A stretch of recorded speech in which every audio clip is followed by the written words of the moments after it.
To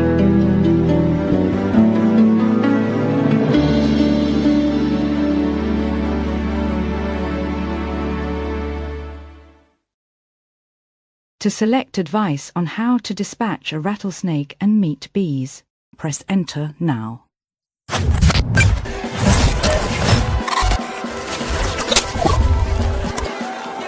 Now on BBC One, it's time for another adventure in space and time with Jodie Whittaker and the Police Box.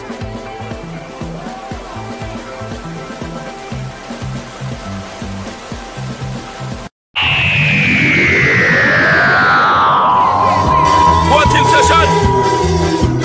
What do you mean, oi? Mr. Quarantine session!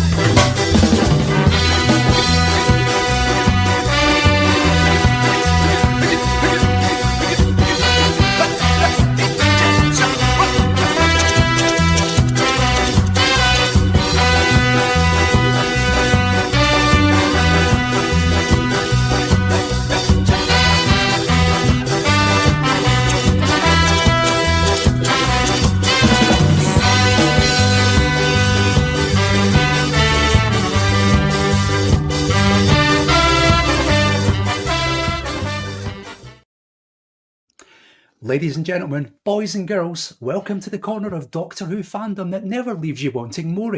It's the Police Box Live. Tonight we reach the midpoint of our trial of flux with Chapter 3, Once Upon Time, going before the court. In Once Upon Time, the Doctor finds herself attempting to save her friends by casting them back into their own past, while using the power of a time storm to communicate with them. As a result, the Doctor appears in Yaz's timeline as a police colleague, endlessly complaining about the price of satsumas in a local shop.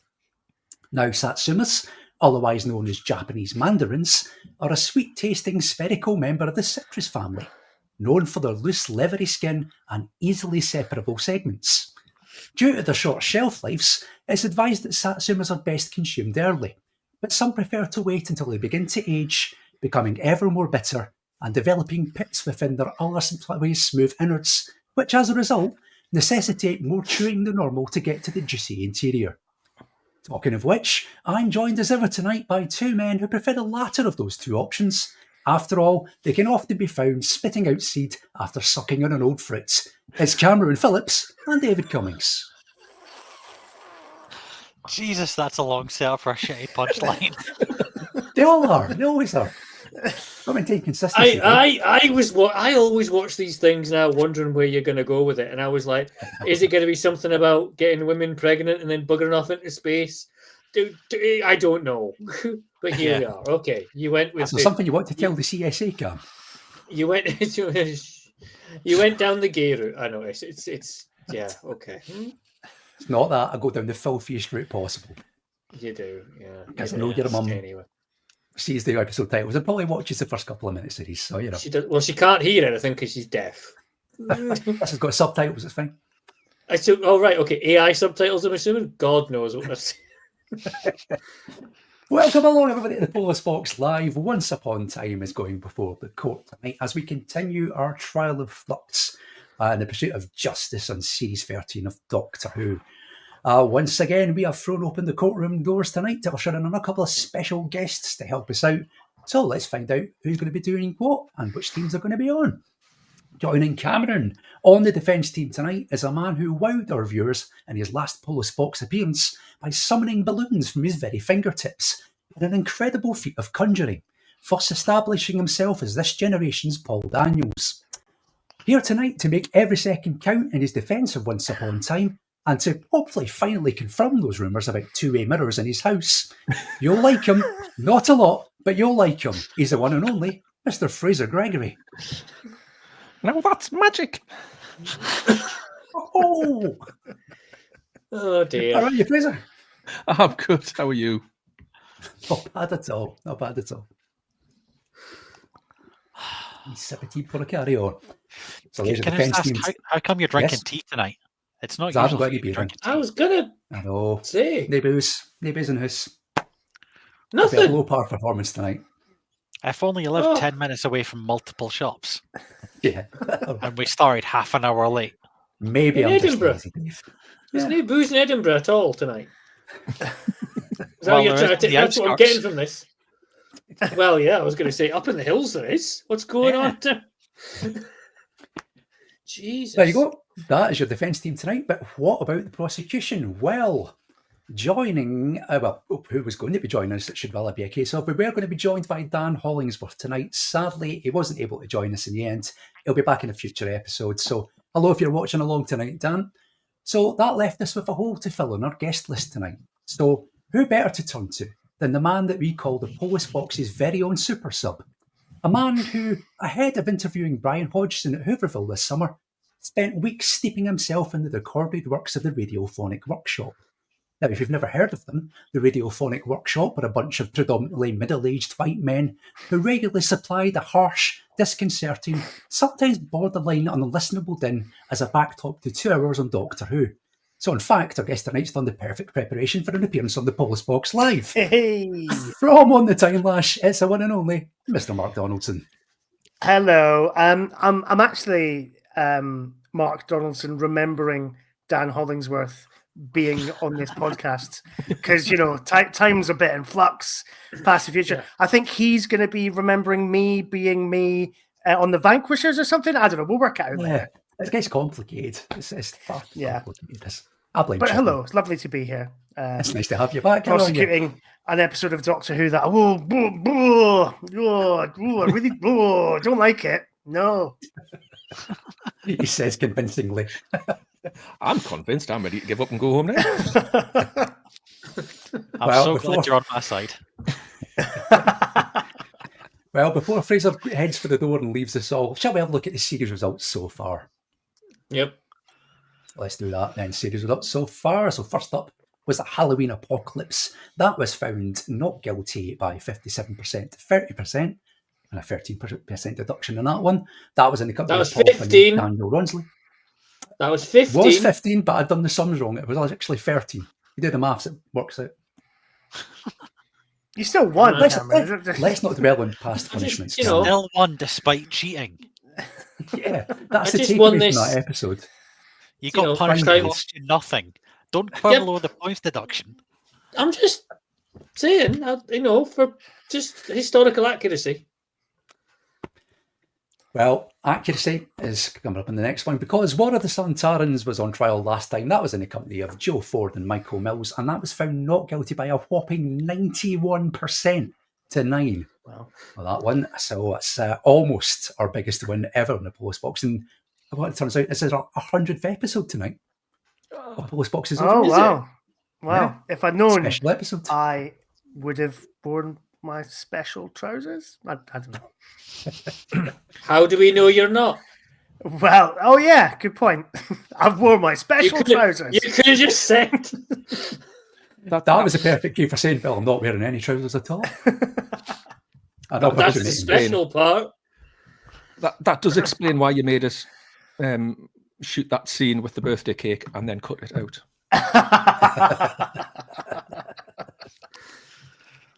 We'll have a slice later, it's fine.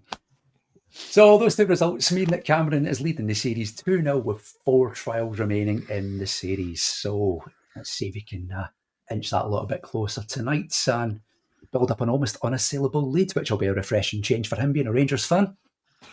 Hey, Had to get a little dig in on air. bit of topical Scottish football humour. Yeah, Most the perfect platform people- for it.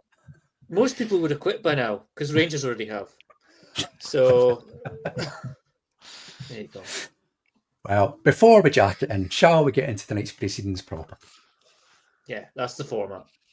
That is indeed the format that we've had for 100 episodes. Right then, it is time once again to go back to 2021, the rock and roll years. Will the defence team ring your bell with their arguments for tonight's episode, or will the prosecution bring out your as yet unborn disdain for this story? Let's find out as we put Once Upon a Time on trial.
Once Upon a Time was written by Chris Chibnall, directed by Azhar Salim, and produced by Pete Levy, with music by Sagan Akinola.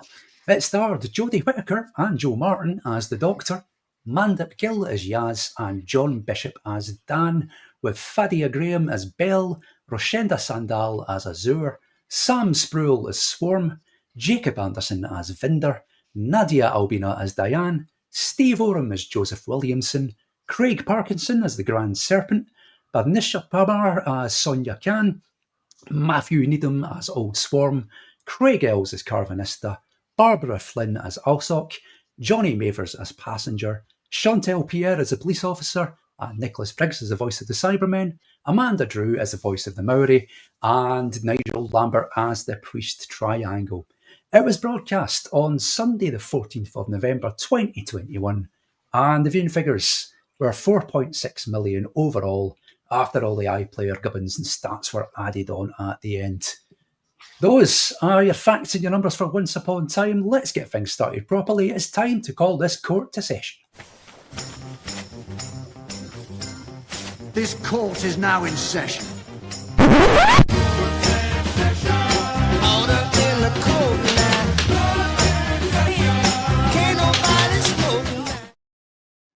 The trial of Once Upon a Time is now underway. Here's who's doing what tonight. Cameron and Frazer are going to be defending Once Upon a Time, and Dave and Mark are therefore going to be prosecuting it.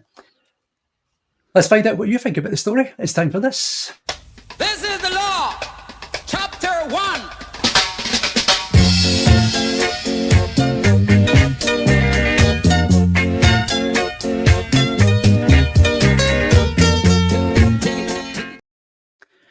Once again, we've left the door to the public gallery slightly ajar for you, the great unwashed, to come in and give us your thoughts on the story we're covering tonight. So let's see what you, Johnny Public, have been saying about the story. First up tonight, Brendan Jones, who says, I loved it as a bit of proper weirdness with shifting narratives and symbology.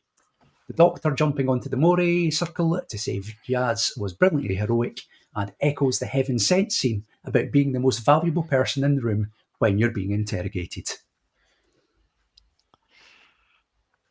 Okay. Okay. Very clever man is Brendan Jones. Very clever man. Yeah. Yep. What a dude. He says without bias. So there you go. Brendan's thoughts. Next up tonight, Andrew Blair. He's got his Halloween name on. Says, yes, it is guilty and not guilty of crimes against Doctor Who. And he goes on to say, not a typo, please shout the last bit. Okay. Which is the mark of a man who left caps lock on when he was typing that and trying to roll back. Yeah, okay. That's a very creosote opinion. Yes. I think see both sides. Right. You mean? Yeah. Half right. Okay.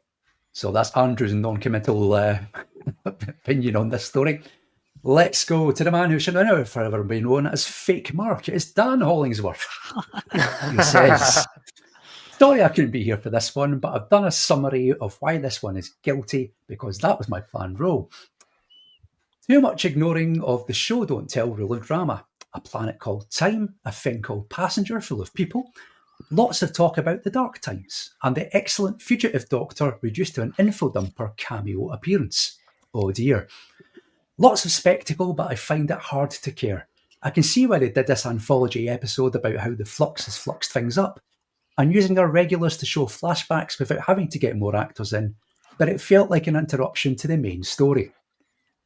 I don't care about Vinder and Bell and Vinder's space HR department dramas. There are already too many plot balls being juggled, but I do like the great Weeping Angel cliffhanger. Now, I think right. I agree with Dan, obviously, because I am Dan. But I disagree on one thing. The whole let's use the regulars to fill in the exposition without casting more actors, except for the fact they bring in Joe Martin, they bring in the woman that plays Yaz's sister for about 2 seconds during a pandemic where they don't really need to do that. If anything, it probably would have been cheaper if they hadn't. They bring in the police women. They bring in those 2 people who might just be crew, to just stand in sort of alien robes and look a bit serious. And then they bring in that old fella who, again, might just be crew to wear some space uniform and be Vinder's boss. So they're bringing in loads of people. They're just not really using them. And that's part of the problem here, I think. There's just a lot of people scuffing around. Is that a problem, though? No. Yeah. It's when we'll you're get meant to to it. care about them and you don't. Do you not care about? Well, No, I don't. okay. Do you know what? I love it when Mark argues with himself. Next up is David Gillespie Pratt, who's got this to say about Once Upon a Time. Saw that not guilty. Hated it on broadcast, but last time putting my hang-ups to one side and it's loud brash all over the place. But it's also a lot of fun. Yep. Exactly. You'll probably get this echoed a whole lot tonight. Fair point, well made. So he saw it and he hated it, and then he switched his brain off. All his higher brain function he switched off, looked at the bright lights, and now it's fine. But Dave, that's his opinion. Even in dark times, salvation is there for all of us. That's your hope, isn't it? Aye. It's not going to happen.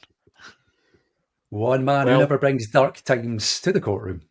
Sorry, you finished there, Cam, yeah? I am now. On the top of you. Obviously. Well, you are now. I am now. Carry on, Judge. Yeah, all right. Okay.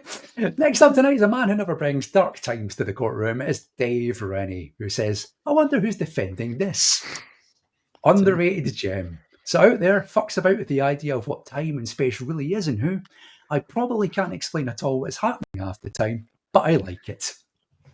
There you go. So there you go. This is Doctor Who for idiot children, because it's just shiny and moves a lot. Doesn't actually do anything apart from that. That's fine. If that's what these people want from their Doctor Who, then somebody buy them a kaleidoscope for Christmas.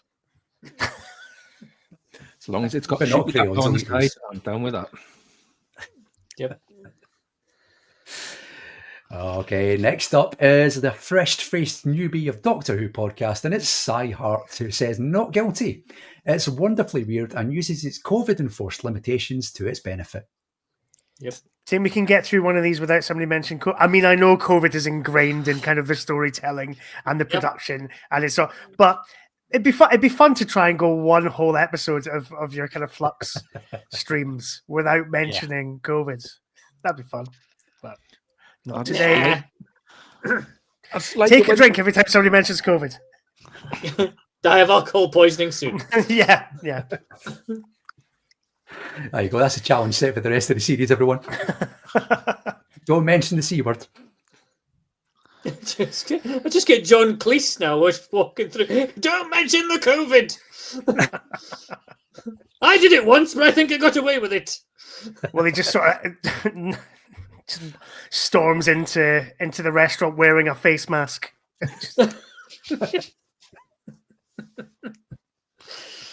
If it's funny walk, but it's still on his socially head like the distanced from bandage. everybody But else. yeah, anyway. Yep. Okay, that was Cy's thoughts on a matter. Let's see what Rex Osseous Squam has got to say, but that's a hell of a name. Wow. They're newbie. I have to say, I assume so, yeah. I've not spotted that. I've name never before. heard that before. But that is Did you think you'd remember it, wouldn't you? Yeah. I have to say, I really liked Flux. Some cracking episodes and great ideas. The fuller adventures of Yaz, Dan, and Jericho is just waiting for a big finish spin-off. More on that next time. The only lament is for the season cut short by that word. Drink. And the 10-episode version. No, I didn't say it. I didn't say it. Cowards. You're only drinking tea. The 10-episode version of it that could have been. You don't know what's in this mug, Mark. Oh. Full of vodka. The tea's actually Tennant's lager. That's what it is. Yep. The golden tea. Because the big tea. Anyone that drinks Tennant's in their house should be ashamed and hide it, so that's quite right to put it in a cup. I won't have this Tennant snobbery on a podcast that isn't mine. I just realised where I was there. I said, "Oh wait, no, I'm in somebody else. I'm in somebody else's house. I'll just behave." Not your own gaff tonight, Mark. No. You can drink Tennent's on your own podcast. Next up is a man who drinks Tennent's everywhere, the back of a church, a nursery, a playgroup, out of a hip flask on a train. It's Dylan Reese who's going to be joining us in a couple of episodes' time. He says, best episode of Flux and a front runner for my favourite episode of New Who. Full of those lovely character moments Chibnall apparently can't do, really moves the story on. The cast are on fire, and it's a pre and unearthly child story. Mm-hmm. This is also the man who says Rogue One is his favourite Star Wars film. So, I mean, he's a maniac. But he's a glorious maniac. So he is. Best episode of Flux is a very low bar, though. Is it though? Ooh, It's I mean, like is it though? Yeah, yes, you do, Mark. Yes, you do mean that. Next up is our friend from across the big pond. It's the meat beekeeper and the rattlesnake slayer himself. It's Joe Llewellyn, who says, busy to the point of incoherence. Yep. He did say that was a typo, but I'm going to stick with that and use that every single time. Brings back elements of The Timeless Children and The Division, which irritated me. Guilty. Nice. Thank you, Joe. Now, I normally like I wouldn't- incoherence. That's good. Incoherence. Normally, I wouldn't disagree with a man who could set meat bees on us, but I know that he's actually at work at the minute, so he's not here. Yeah, so that's wrong. That's wrong. Really. How very brave are you having a go at an ex-Marine while he's not here? When he's not here, he's on another continent. Can I actually point out that he's not an ex-Marine, he is a former Marine. There's a difference. Sorry. And I Oh. believe they get Me quite next. upset about that. Because ex-Marine means you've been kicked out, which is dishonourable. Former Marine course. means you've retired and you're still available for calling back up. So yes, former Marine, because I don't want to piss him off. Noted. Not in this climate. What's that? Is anyone picking up a buzzing in Fraser's microphone all of a sudden? Not the bees. Not the bees. Not the bees. Last bit of viewer evidence for tonight comes from one of our guests in the first episode of this series. It's Daniel Ronsley, who says, or as I call it, can you still hear me? The show takes a dreamlike detour through its own past, revisiting characters and situations through a funhouse mirror.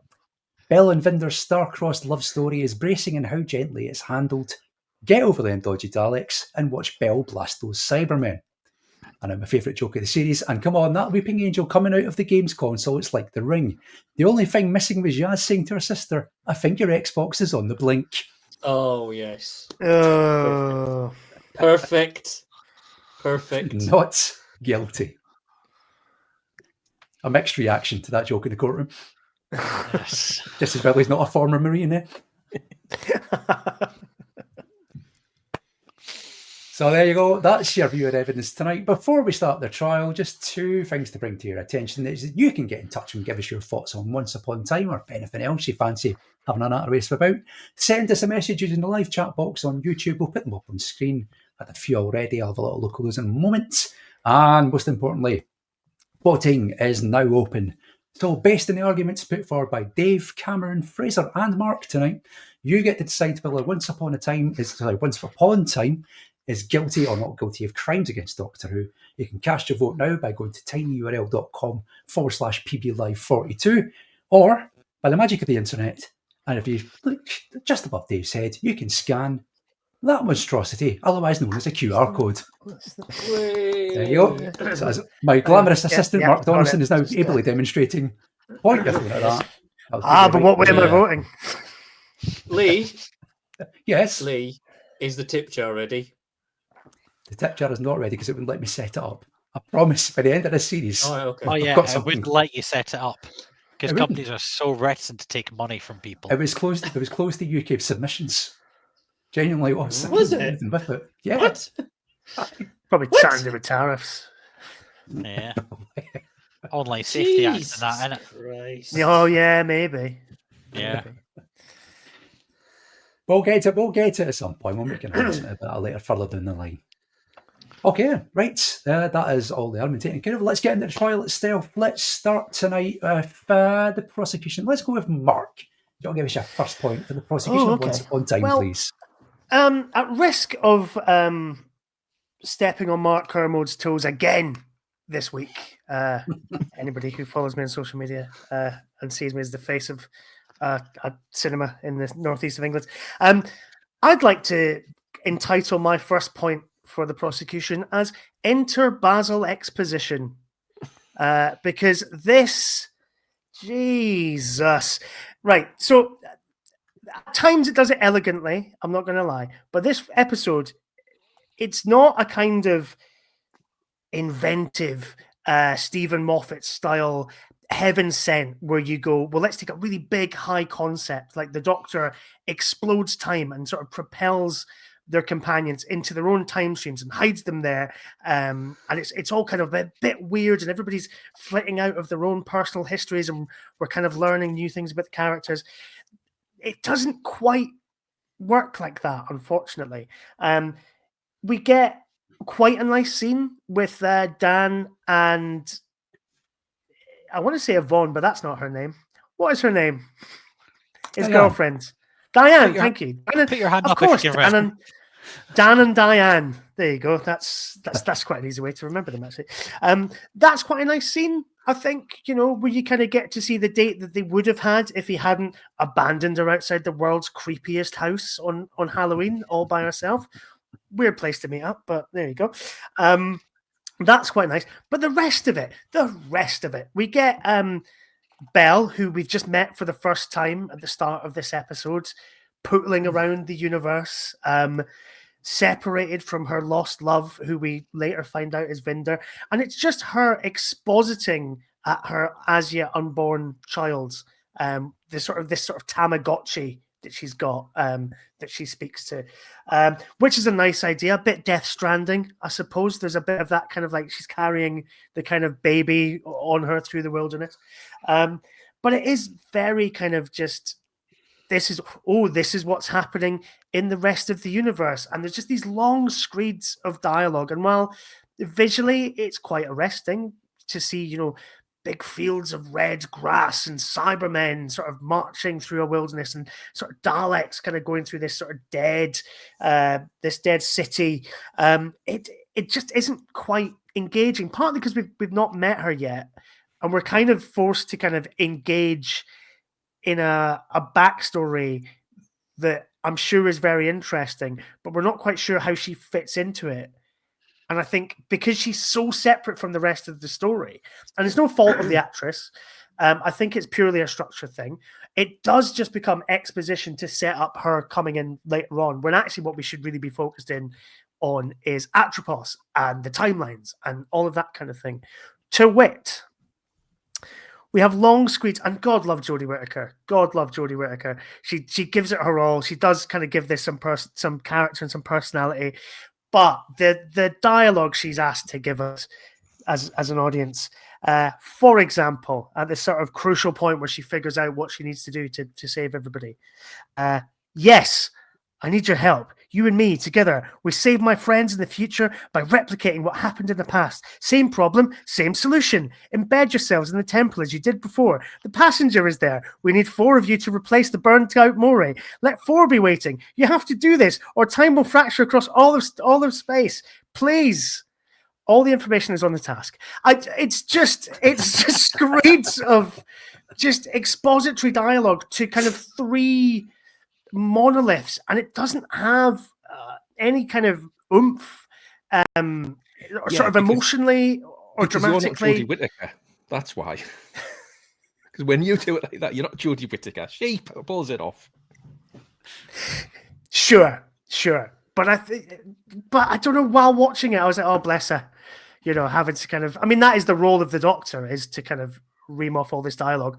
I appreciate that, but I feel like there's just so much in this.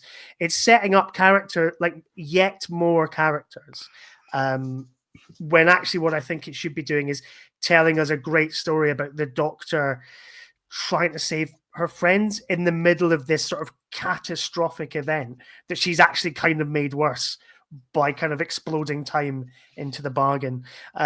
Also, there's a weird thing where so Vinder, we've met the previous episode, so we at least kind of get to know, we realize that he's going to be an integral character because we've seen him since Halloween Apocalypse, where he was the first to witness the flux, and then he meets Yaz in the War of the Sun Tyrants. And so here, I think it's earned enough to kind of get his backstory. But you have this whole thing where the Doctor keeps appearing to people and saying, "Oh, Yaz, I've got to save you, Dan, and that lad. Oh, Dan, I've got to save you, Yaz, and that lad." And it's got a funny running joke. But then Chibnall never pays it off by going, "Oh, hello, Vinder, I'm the Doctor." It's just like, "Oh, in you go. I'll take you home." And she already knows his name, presumably because she's been floating around in the background of his story. "Oh, Vinder, I better remember that for later." It's a shame you don't get like a kind of there's just a lot of stuff. And I feel like my point for the prosecution here has been a lot of incoherent stuff, but fuck it. That's kind of where we are. There's just like, it's exposition, incoherence, lots of people everywhere getting added in. They've bung a weeping angel in there. Why not? Because we've got them coming in next week. There's just too much going on. And there's too much, it veers from high concept, baffling sci-fi to kind of slightly hand-holding exposition where you don't need it. Like, I want a bit more kind of exposition of the kind of timey-wimey stuff, and I don't know. It's there's too much. It's too much exposition. It's a bottle episode masquerading as one of those kind of high concept, inventive Stephen Moffat things. It's not often. Sorry, Fraser, just before you carry on, it's not often that I have to step in and bring up either side on certain things in the post box. Mark, it's in incoherent tense. I've established it. My apologies to a former Marine. It's like Mavity. Indeed. I do apologize. You'll be marked down if you do it again. Sorry, Fraser, carry on. Sorry, what was I going to say now?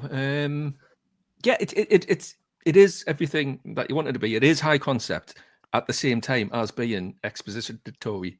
It is, introducing new characters at the same time as, giving us the backstory of all the other characters, that have already been introduced. Because, the thing about this story is it comes at a perfect point. It's sort of midway. We've had two very straight out the traps, non-stop barnstorming episodes. I mean, Halloween Apocalypse just chucks everything at the screen at you at once.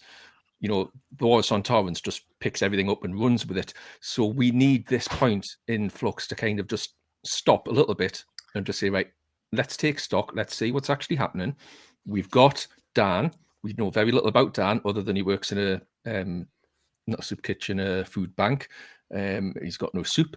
Vinder, we don't know much about him. So this episode gives us that opportunity to step back and get to know these characters a little bit.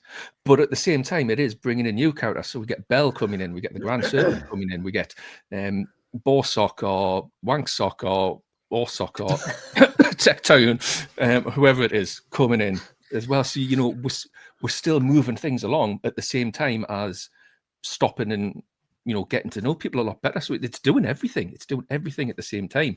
Yes, there's a lot of exposition in there because at the end of the day, we've got 50 minutes to, tell this story. The stuff with Belle at the start is all about showing what's happened after the Flux. We've got an episode called Survivors of the Flux coming up, which doesn't actually deal much with the Survivors of the Flux. Well, this is what I mean about structure. Maybe Vinder should have teed up that message to his family. Maybe we should have left it there. Ooh, where's his family? Where are they? We kind of meet them in Survivors of the Flux, and then you get all that Belle stuff, and that gives you that sense. But then everyone would just be complaining that, that was in the setup and never paid off. And why there's so much going on in there? No one stopped to explain it. So this is the point where you kind of stop and kind of explain things a little bit and say, well, who is Swarm? We get all of Swarm's backstory. We get all of Vinder's backstory. We get Belle introduced and we get a little bit of her backstory. Because by the end, we're kind of sitting there first time out going, well, who's this? Why do I care about Belle? By the end, in 8 lines, as yet unborn child, you know exactly why we care about Belle, because Belle is Vinder's wife and mother of his as yet unborn child. So that's why we care about Belle. It works backwards. You know what I mean? It's not, for all that everyone's saying it's just expository and it's was it say don't tell or tell, don't say, or it's not doing that. It is actually a lot more clever and a lot more subtle than everyone actually realizes. But it's not that subtle, because at the end we're told we have to care about Belle because she's A, pregnant, and B, Vinder's missus. Yeah, We don't care about her as a person. Well, if you don't want to care about her, you don't care about her. But she's mint. She's, she's rolling around, blasting off Cybermen left, right, and centre with her 2 pistols. If you don't care about that, that's very much a you problem. But the universe has ended. It's all broken, and she can survive against Daleks and planets full of Cybermen. She can find and steal a starship and fly wherever she wants. She's fine. Why should we give a fuck about her? Oh, but she's pregnant, so we do now. Like, you can say there's all this exposition of what she's survived. But you could say that we about never anyone. see her under threat. Why do I care about Carvanista? Oh, he's funny and he's a dog. Why do I care about Dan? It's John Bishop and I like him. He's funny, that one. You could say the same about anyone. I think you'll find I'd never say that about John Bishop or Carvanista. I'll be honest. If John Bishop died and Carvanista ate his face, that would be fine. It happens when people die, dogs eat them. Those two can be locked in there. It does. Then the dog gets put down. It will definitely happen to me. It will. That's not the fan art I've seen, I'm afraid to say. I think I find that's the fan art you've drawn. I'm just wondering if that's too long for an episode title. One day a dog will eat your face. Or words to that effect. Carvanista munching on John Bishop. No. Yeah, they introduce us to Belle, but they don't introduce anything. We just see her as a character, as Mark says, doing exposition about the universe, and then at the very end we're told, oh, by the way, you should care about her for this reason, and we're literally given a reason to care. I think also with Dan and Diane, like, you already have that kind of sort of star-crossed romance that they're kept apart by the flux. So to kind of throw in another one feels a bit like you're kind of wobbling the scales a little bit, and you're kind of sort of, I guess, sort of undervaluing Dan and Diane, who should surely be the focus because he's the new companion. He's the one we're spending 6 weeks with. It feels a bit, I don't know, like it's odd. Like, everybody talks about, oh, it's amazing, isn't it, how Flux was made during COVID. Sorry. And they had to have like a very kind of small cast, almost like a kind of rep company, and all this kind of thing. And I think that is obviously true, but I do think there's a version of this which could be a bit smaller and it would still be just as good. I mean, and it would be less flawed. Yes, but just a bit more refined, because I do think there's an element where Belle and Vinder are I suppose they are the couple. Dan and Diane are the kind of will they, won't they? But that's more compelling, right? Yeah. Like, will Dan and Diane get reunited, and will they get their happy ever after? Yes. No. Maybe. Possibly. We don't really know. John Bishop had to go back on tour after lockdown, so we didn't really kind of wrap that up. But anyway, we're not here to talk about Power of the Doctor. But you're forgetting the mission. That's because the mission's all over the fucking shop. Nobody knows what the mission is. Everyone knows what the mission is. Love is the mission. Fucking... Oh, Jesus Christ! You've got look at. I think that should be the episode title. Love, Jesus Christ. Love is the mission of Jesus Christ. Fuck love. Why do I care about love? Fucking love. I've never felt it. I don't think it's real. Come out, you fucking love, you bastard. Yeah, so you've got Dan and Diane, you've got Belle and you've got Vinder, but then you've also got Yaz and the Doctor, you've got Dan and Carvanista. You have got these couples that are all separated at some point across this story. Come survivors of the flux, when Yaz is separated from the Doctor for the whole episode across, hundreds of years, that is really felt. So it's not just, we should just have, Belle and Dan and Diane and not Belle and Vinder. We've got all sorts going on in here across the whole, not just this episode, it's across the whole story, because this is an episode, but it's really just chapter 3 of the big story, isn't it?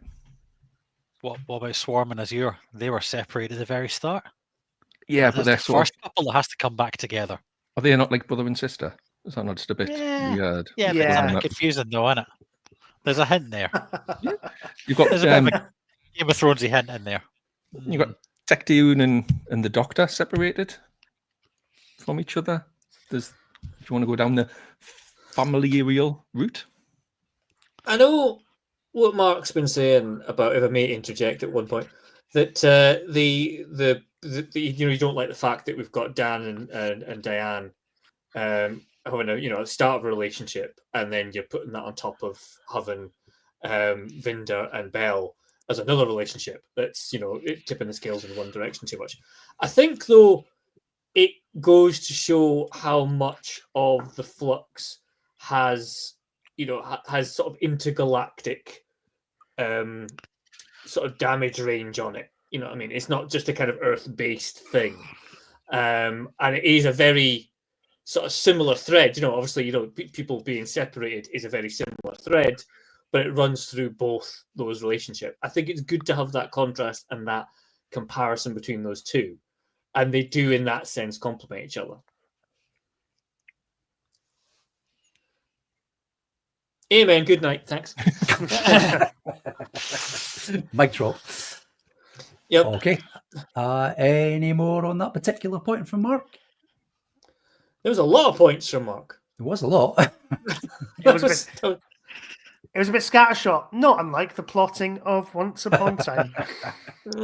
Whoa, harsh. Well, how about we have a few scattershot viewer comments? How about that? Go for it. Go on. Let's do it. Fun. Right.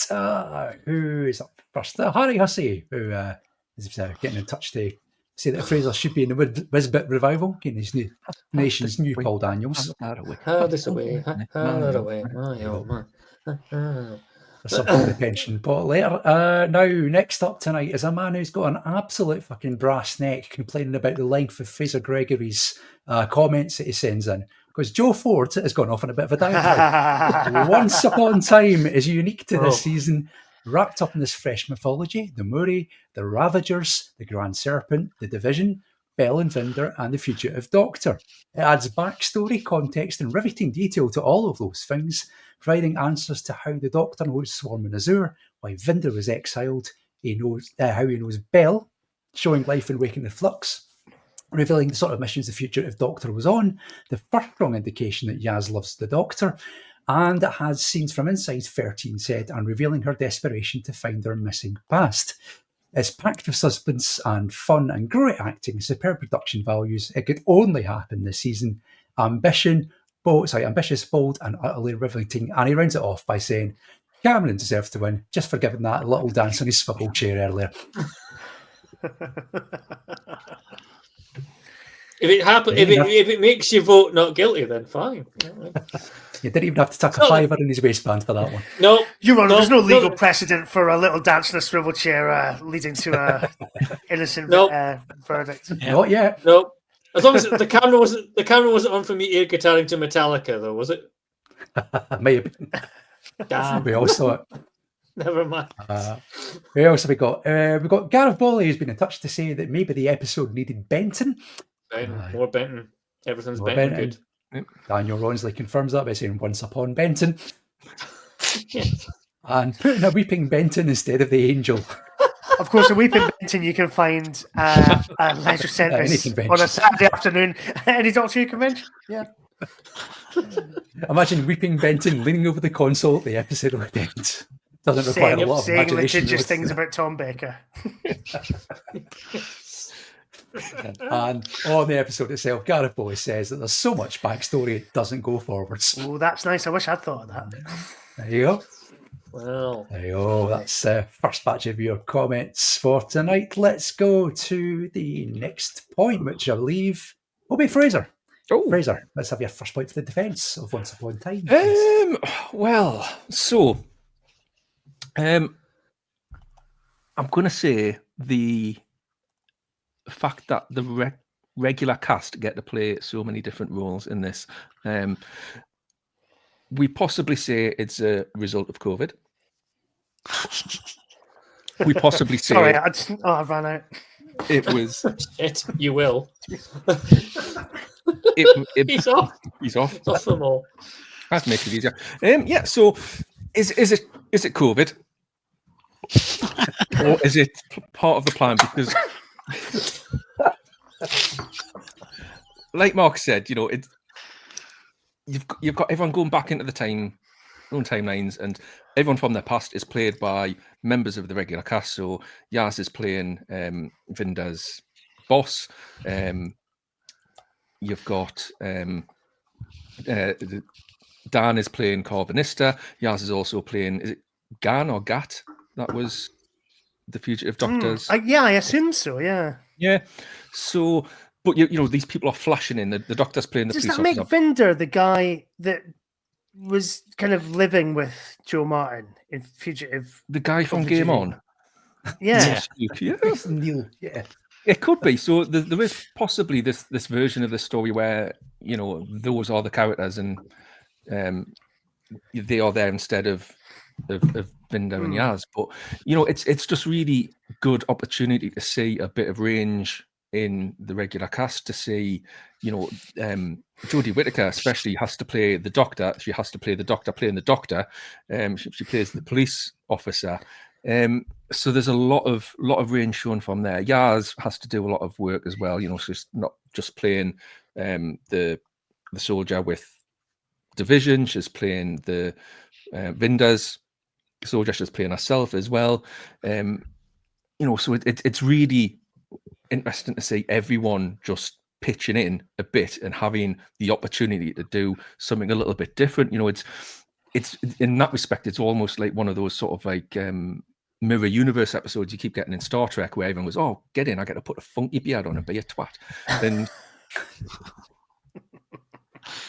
yeah, so I really like that element of it. That's nice and short and sweet for once. So, I mean, the mirror universe episodes in Star Trek, increasingly diminishing returns, but we're not a Star Trek podcast. So God.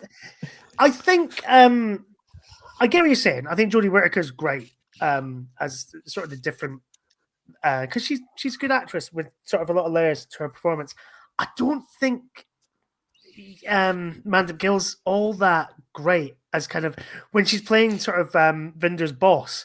It's very just kind of, I mean, it might be an acting choice, but it does come across as just quite a dry, drab kind of just like, "Oh, Mr. Vinder, you have," and she lists off all these kind of, accolades, and, "Oh, you flew directly into the blaze when everybody else didn't, and you saved lots of people, and it just, it doesn't quite, it feels awkward in a way." And I know, though. Yeah. Well, I know, but like, geez, So come she's on. gonna be. What do you want to be? Sitting there with the maracas going, "You flew it into a starship."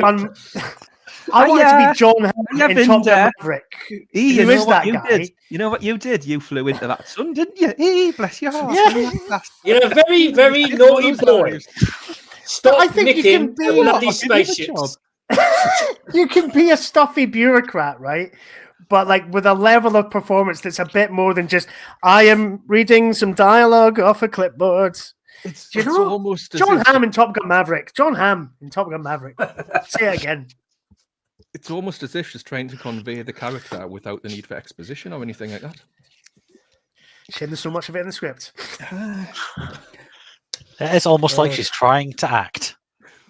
I think it's also telling that John Bishop only is called upon to play the comedy Northern Dog, rather than any other kind of, like, he's not this sort of like the kind of slightly dodgy guard in sort of the Grand Serpent's office, being all shifty. He's just like, I'll just be the slightly snarky Northern comedy character, but this time I've got like a big axe, and yeah. So I don't know if everybody shows off their range as well as you think they do, but you know what? Opinion is subjective, isn't it? I'm making a mockery of this courtroom. I apologize. That's our job. Yeah. Talking of range, Dylan Reese has been in touch to say that Yaz has taken a leaf out of Hartnell's handbook where he plays the abbot in The Massacre, the same as he plays the doctor. It's what great actors do. Yep. Dylan, you'll put your back out with a reach like that.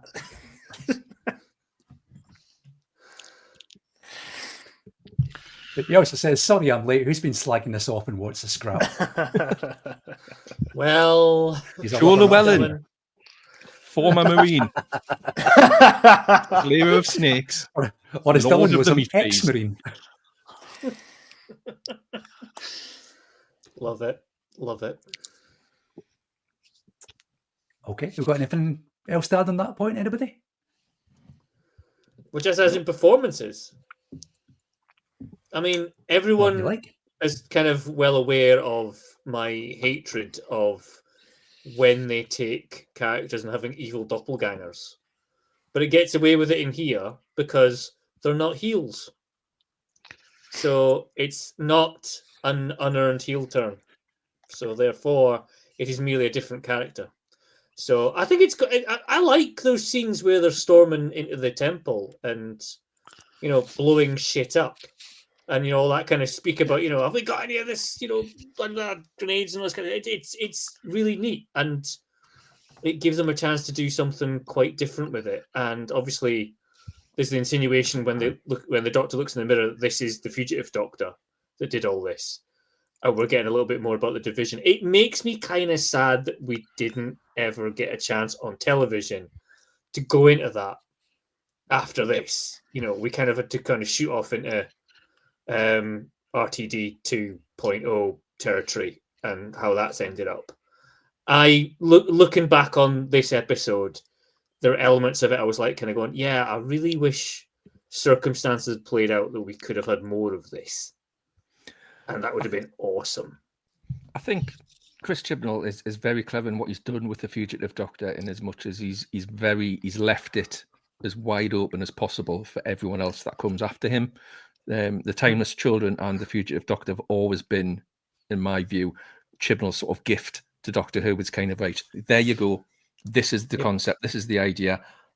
I am not going to touch this. This is for you. This is for Russell, who comes next. Whoever comes after Russell, for Nick Briggs and Big Finish. There you go. This is your sandbox. There's all the toys. That's who it's always for, though, isn't it? Nick Briggs and Big Finish. you crack on. So I think it's someone in the comments said it's a waste of the fugitive Doctor, but I disagree. I think it's perfect. It is just Chibnall just drops and drops and drops. The fugitive Doctor uses that so sparingly, because if he went overboard, if he gave us a full episode with the fugitive Doctor, then you strip away a lot of that mystique that character's got. Sorry, Dave's not done a... sorry. Sorry, I was just going to say, if quantum mechanics is to be believed, there is a version of Ncuti Gatwa's regeneration where it's not Billy Piper, but it's Joe Martin that appears, and that would have been fucking awesome, because you would at least have had as well. Yep. Exactly. You would at least have had a bit of a footing as to where you were going next.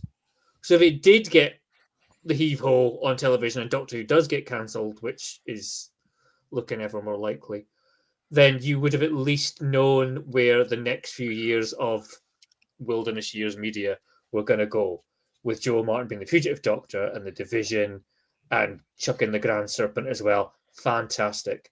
Whereas it would have been far, far better doing it that way than this way we've got at the minute of going, is Billy the Doctor? We just don't know. So that's what I miss. Don't care. I know Dave's not had a prosecution point yet, but the fugitive Doctor was one of my kind of top pocket if I ran out of prosecution points, but So you're going to use it now. Good plan. So, well, because we're already talking about the fugitive Doctor, so I might as well just bring it up in a short form. I think Joe Martin is brilliant. We all, Frazer, you weren't there, but the four of us saw it. Hooverville, Yep. So charismatic, so funny, so passionate about the show. And I unfortunately never get any of that in the fugitive Doctor's performance. And I know that's the character. I do know that's the character. But there's so much stuff in, is it Survivors of the Flux, I think, where Chibnall starts seeding the idea that the fugitive Doctor is basically it's just the Doctor, really, and the problem is that the Doctor keeps kind of coming out this kind of fighter for justice and equality and all this kind of thing, and no matter how much you kind of institutionalize the Doctor and make them a sort of soldier, it that hero still comes out, that kind of charismatic, funny adventure, just makes it up as they go along. But sadly, I don't get any of that from Joe Martin. And watching Once Upon a Time, I'm not all that comfortable with my Doctor kicking in doors like they're a cop. You know, I know Chris Chibnall loves a police drama, but I just always find it just a bit. I don't know. It's not really who I see the Doctor as. So yeah, that's just a kind of little throwaway prosecution point. Not my Doctor, but not like that. Is it because she's black? No, it's because she's a woman. Aye, a cab.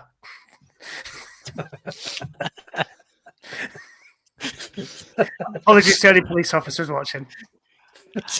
Hang on, there's someone at the door.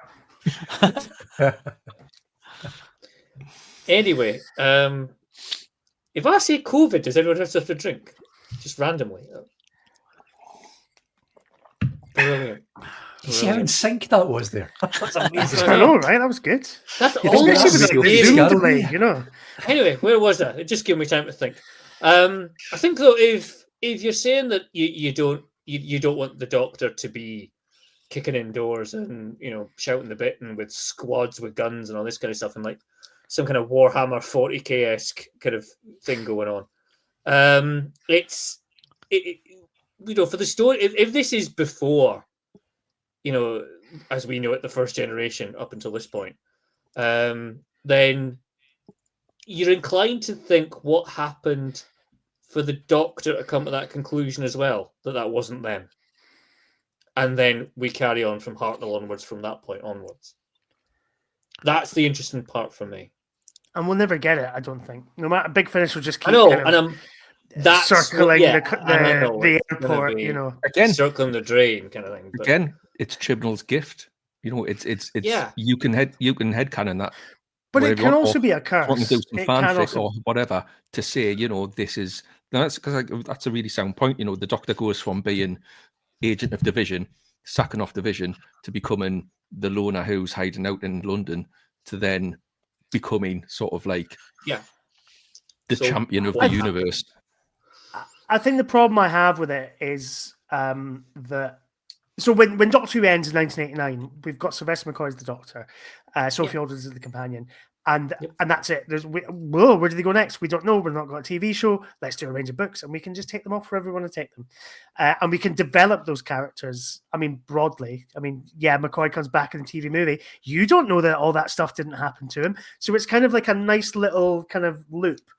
The problem I have with the War Doctor and the Fugitive Doctor and these kind of sort of conscious efforts to create gaps in the mythology that we can fill in with spin-off media is that ultimately they're still enthralled to the licensee and or the licensor, I should say.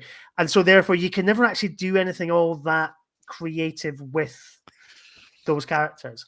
So that's kind of, I think you kind of end up a bit kind of hamstrung. So Chibnall kind of leaves some openings and that's great.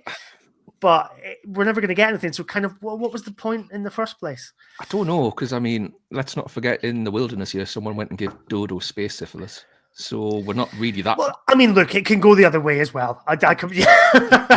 Not that constrained, are we? It was the 90s. Nobody gave a fuck. Ultimately, I think we're now in the age more of fanfic than anything else because, back in those days, you had a very select... group of writers who were going to be writing those new adventures and the missing adventures, and who were also all fans. Yeah, I suppose, but you fast forward, whatever the 30 years it is now, and we're now in an age where I could go and write a book and get Amazon to publish it and print it and send it out to people. So, fanfic is really the way to go. There, you'd make fuck all money, but yeah, you could. Yeah. I'd probably just have to pay people to buy it. It's a bit harsh. How do you know? He might sell millions. He's met me and he's talked to me and he's heard me say things out loud, so he knows exactly what's going to come out of a book that I'm going to write. But big finish already onto the second box set of Fugitive Doctor. So it's just the ultimate sandbox. Yeah, I think Cameron's right. The scenes where we can see them being an actual almost military squad going on an operation, they're great scenes. You can really see the connection between the characters, except it's not the characters whose faces we're seeing. It's somebody else. And yet, we know the Fugitive Doctor is going to turn against the Vision. But as Mark points out, we're never going to see that. We're never going to see this team on the planet Palestine burning food supplies, which goes, oh, wait a minute, maybe we're the bad guys. It's never going to happen. So you can put all these breadcrumbs in here of, oh, I wonder what will happen in the spin-off media. We're never going to see it. So yeah, you can make it headcanon. It's great having all those breadcrumbs sprinkled. But you can do that about anything anyway. I mean, that's half of what Doctor Who podcasts are, is making up shit that's never actually going to happen. So the fact that Chris Chibnall's doing the same as we're doing doesn't mean that he's doing a good job as a showrunner or an episode writer. It just means he's just coming up with random fucking ideas and throwing them out. We'd never come up with random old shit. What do you think this is? Christmas? Spoilers, sweetie. It's a savage takedown of your own podcast as on the 100th episode. Everyone else is at the turn. Why not us? Is that obviously that's 100 with the audio ones included? Yes, that is. Yeah. Is it the ones pre-me? That's a including PU. Yeah. So overall, so it's like from the very. I love how Cameron's like, no, that was when the Polish box truly started. that was the dark days. Oh. Then they got a moral compass. They needed someone to be here to make sure they didn't get fucking arrested. So that'll be me. Anyway. Public by service. Joe Martin and our boys in blue, Yeah. Yep. Kicking indoors, looking in mirrors, going, "Who the fuck are you?" Okay, well, before Cameron shops us to the Rosers and taken away in the back of a Black Mariah, Dave, do you want to give us a point for the prosecution, please? Who will give evidence for you to be shot into the back of a Black Mariah? So what sums up most of my points for this entire series is this. This episode is called Once Upon Time. It doesn't flow. It's broken up. It doesn't make sense.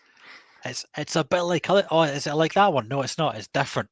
And everything about this series, and especially this episode, is so badly fractured and not joined up.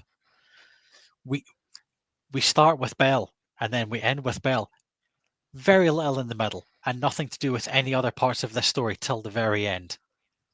And all of these scenes in this are little bits of different stories that aren't joined up.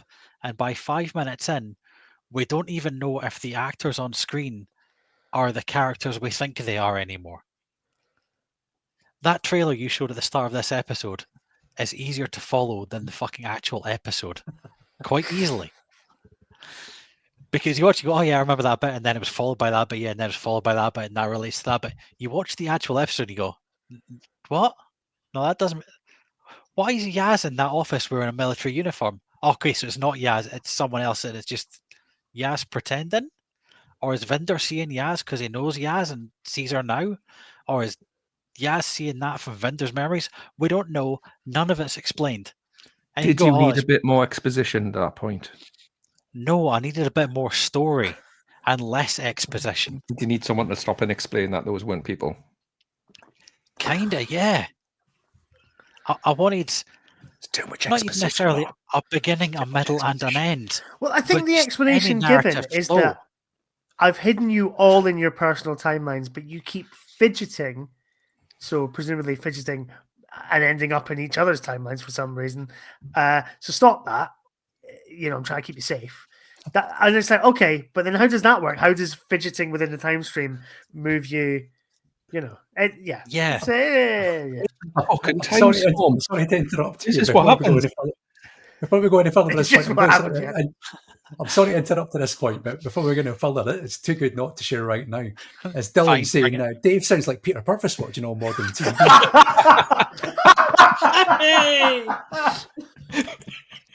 There is actually a line written in my Too hard to notes follow. that says the special effects and design of this are so good, but it really shows up the lack of functional story. They keep using effects. It's all done to with show things computers, they is that haven't what you're saying? explained. But it's done well with computers. The bits with computers are really well done. It's the Doctor rest Who's of all it done that's by shot. AI these days. Don't open That's that all it can of is. worms. All right. You get, first of all, one day it's Tom Baker's teeth, and then the next it's a whole fucking script. Fucking mental, isn't it? Mad. But, I get that Bell is traveling across the universe.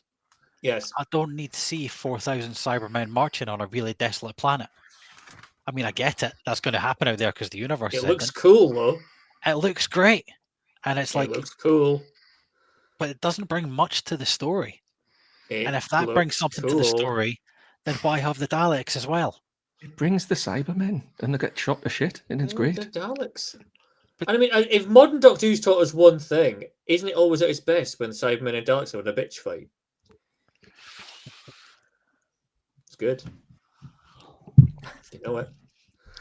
But I mean, I watched this and I saw the special effects. Thought it looks really great because every episode of this story looks really good. They spent so much money on effects. An editor would have been a better spend. I think it looks script better editor. than shooting out with Doctor Who. Yeah. Yeah, Yes. I would agree with you there. Yeah. Really. It's just, I know we're talking about, the Disney money, but it doesn't look anywhere near. It's like Dylan said in a viewer comment, I think a couple of episodes ago, it looks like proper telly. Yeah, he's right. Yeah, That's pretty good with something up. It does look like proper telly. Well, it's Doctor Who as a prestige Sunday night miniseries, and I think visually it works. I mean, narratively, it's all over the place, bloody hell. But visually, it looks COVID. I mean, just to go back to Dave's point there, then, of we start with Bell and we end with Bell, and very little happens in the middle. I mean, let's just stop it and think about what does happen in the middle. So she moves. That's it. Yeah. So we get a very good understanding of what life is like post flux. We get this understanding that people are scavengers and survivors and having to hop from planet to planet. That planets are shattered in the sky. There's blue meat bees swarming what down. are those things? We never Meat see them bees. again. The meat bees. What is blue? Meat bees. Space bees, space meat bees coming down, zapping everyone. So Space we meat get bees. Snape's head. we get this idea that people are that is how we're surviving. We get a better understanding of Dan's character and the relationship that he's got with Di. We get an understanding of who Swarm is. We get all that backstory of who Swarm and Azure are, and why they hate the Doctor and why one of them ended up in Norway and the other one ended up in a space prison chair. We get more backstory about the Doctor herself, that she was in Division, that she was on the verge of leaving Division, and this was her final mission, guys. We get the Grand Serpent introduced, who is going to come back in not next week, but the week after, and the week after that in a very pivotal role. We get Orsak Tektoon introduced, who is also going to come back not next week, but the week after. We get out of the whole mess with the Temple of Atropos. We get the Mori brought back, so we get out of there, and that's quite a lot to not actually happen in the middle It's of a something. lot of exposition. Yes. Yes, it is, because this is the funny thing about exposition is if you don't have exposition, no one knows what the fuck's going on. But And I a lot feel of like people don't really it's know all what the fuck's just. going on with this one, as it is, even with the exposition. So you can't get away from it. But I feel it's just all stuff that happens that doesn't have a kind of like emotional like driver or like or just anything that kind of makes sense for the characters to do, and it's just all just a bit of a mishmash. And I mean, I know that's Doctor Who. You're looking at who described it as Vinda's HR nightmare. It's coming soon from Big Finish. I'll need to check and see. I'll get back to you on that one. Right? But that's key. It was Daniel Ronsley, wasn't it? I think it was. Is this bit we discovered he was Noel Clarke all along?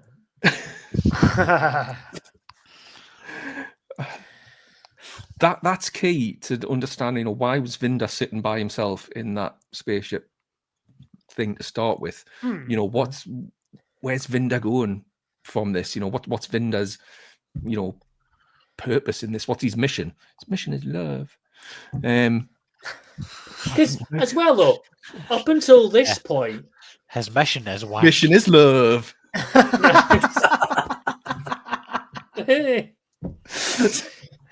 Someone's been practicing the cues in this regards.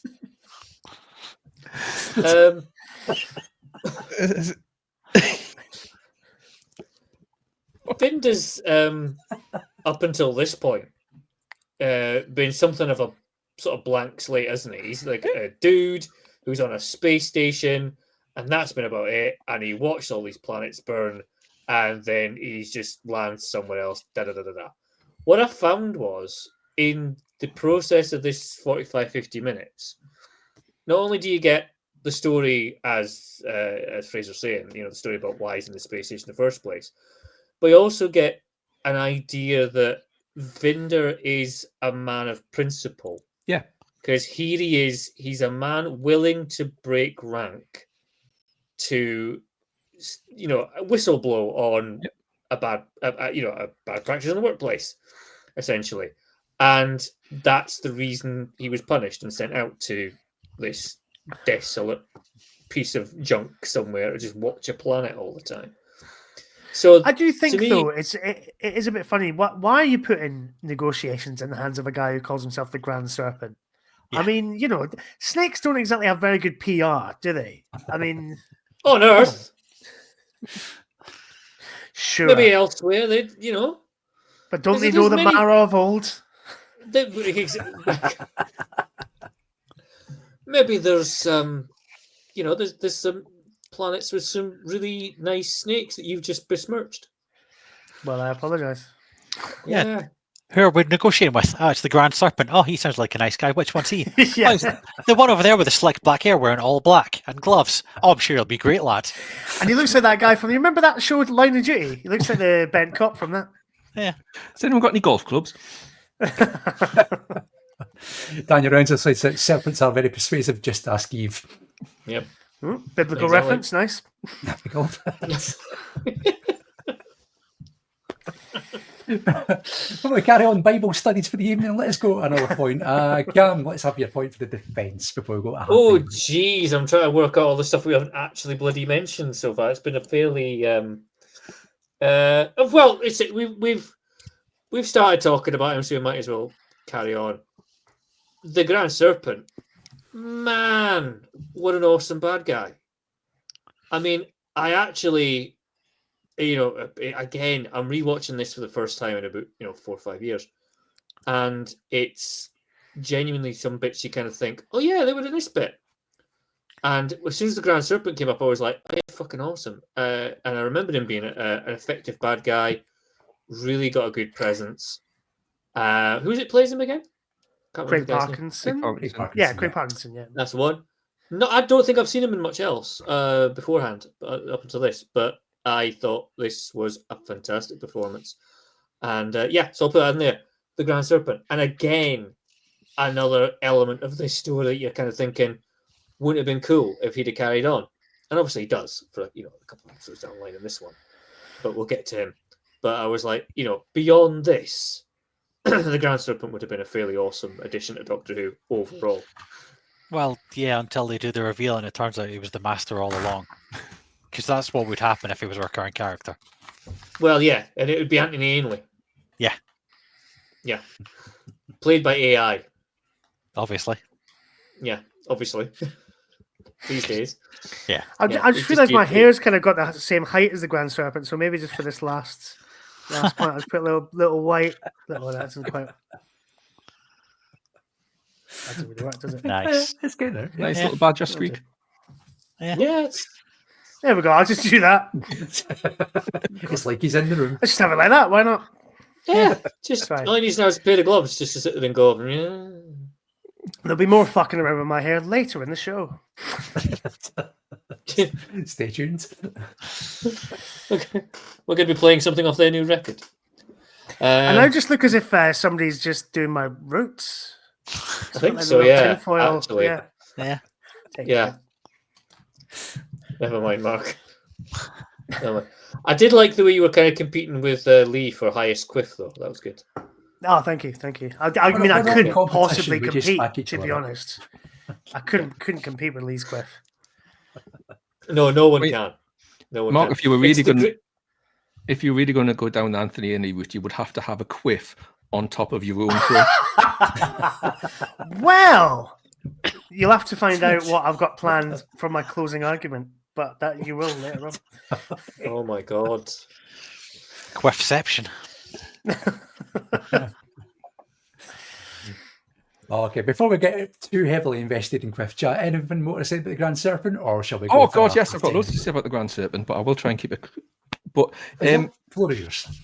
Cam's brought up. He is an excellent character, and I think it really speaks to what we've all been saying about there being too much exposition. How little exposition there is in the Grand Serpent's scenes where he's, there's that wonderful scene where he's explaining to Vinda the negotiation, and Vinda dares just talk, and he just snaps at him. And he's cold, he's menacing, he's sinister, and it just tells you everything about that character. He is sort of the Boris Johnson of the Nigel Farage. Actually, he's the Farage, space Farage, the Michelle Moon. Yeah, you can imagine Farage being exactly like this, can't you? Like, he is the man, he's in charge. He's scammed his way up there. He's deep-throated snakes and people and everything to get his way up there. So why is the Grand Serpent in charge? It's because he's got himself in that position. He has seized that power, but he's through fair means or foul, and he's got there. And he is exactly that type of arsehole who was like, you don't speak. It's that Goodfella scene, isn't it? Where it's like, funny how am I funny? Puts him on the spot.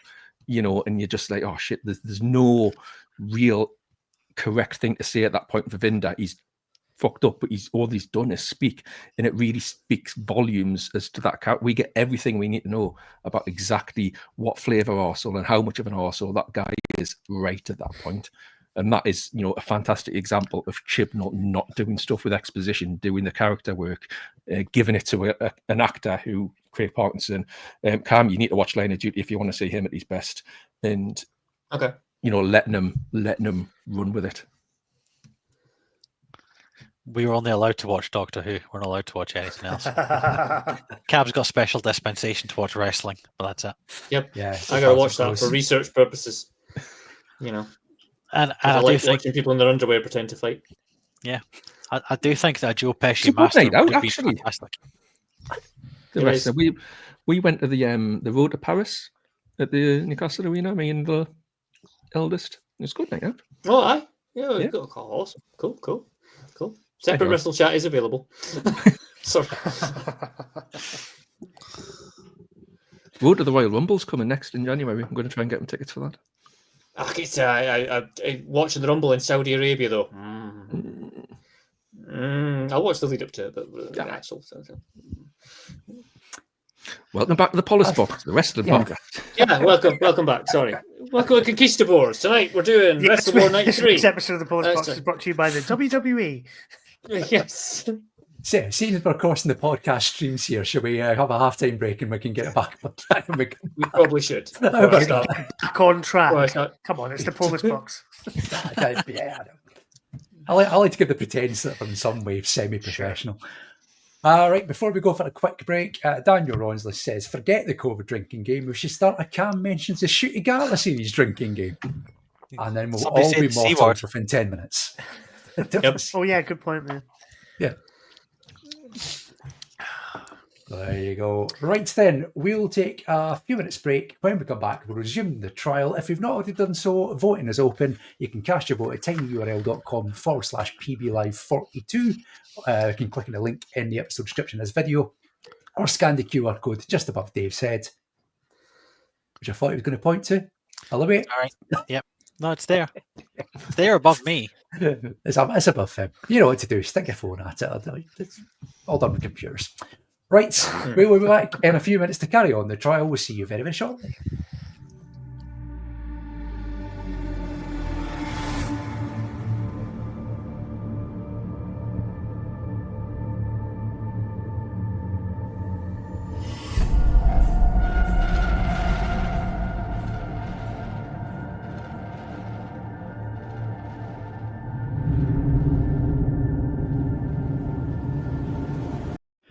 And we're back for the second half of the trial of Once Upon a Time on the Polis Box Live. We're talking to the Grand Serpent just before we went away for our break, and the questions have been flying backwards and forwards in the chat while we've been away. Gareth Bowie says, "Why is the Grand Serpent grand?" Daniel Rosley replies, "Because someone gave him the name Serpent one day, and he was like, oh, grand." Also, Gareth says, "Do you think Granny Piano was a contemporary of his?" Or Grand Prix. Maybe that's what the others call them behind this back. I mispronounced that one. I get the joke there, I think. Grand Central Station. What an ego. So there we go. There's a Grand Serpent chat this evening.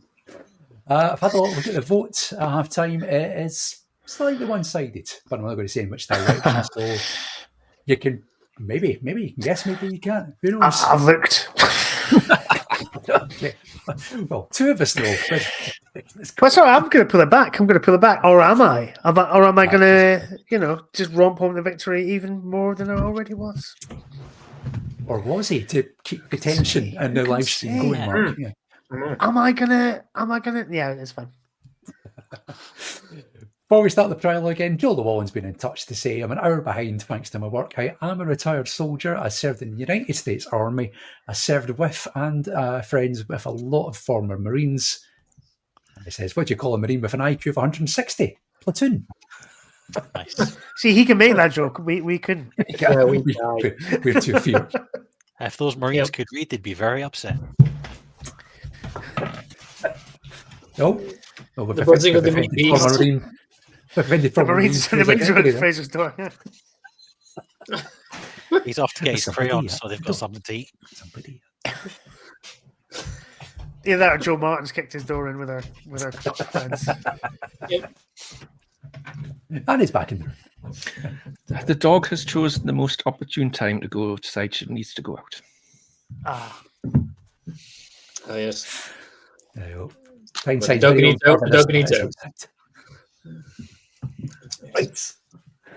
Let's crack on with the trial then. Let's go back around the other way this time. So, Cameron, do you want to give us a point for the defence of Once Upon a Time? Please? Christ alive. Again, kind of like there's a lot we've touched on so far tonight. Okay, I'll go with the first one I kind of thought of. Get your drinks ready. Oh, God. Because I was thinking about this when I was watching this, and I know obviously Doctor Who and many other sci-fi shows will take inspiration from an event which has happened or sort of current themes and things like that all the time. But I don't think like this kind of episode with its themes on people being separated would have been, absolutely as close to the bone during a pandemic as this would have been at the time of broadcast. There you go. I'd just like to say, Okay. COVID. Is this like just a minute where like you were actually? I've already said it once. I can't say it again. Yeah, I just watched you all wait there. Thanks for that, Dave. My arm was going to get sore. Sadly, not the first time you've said that to me.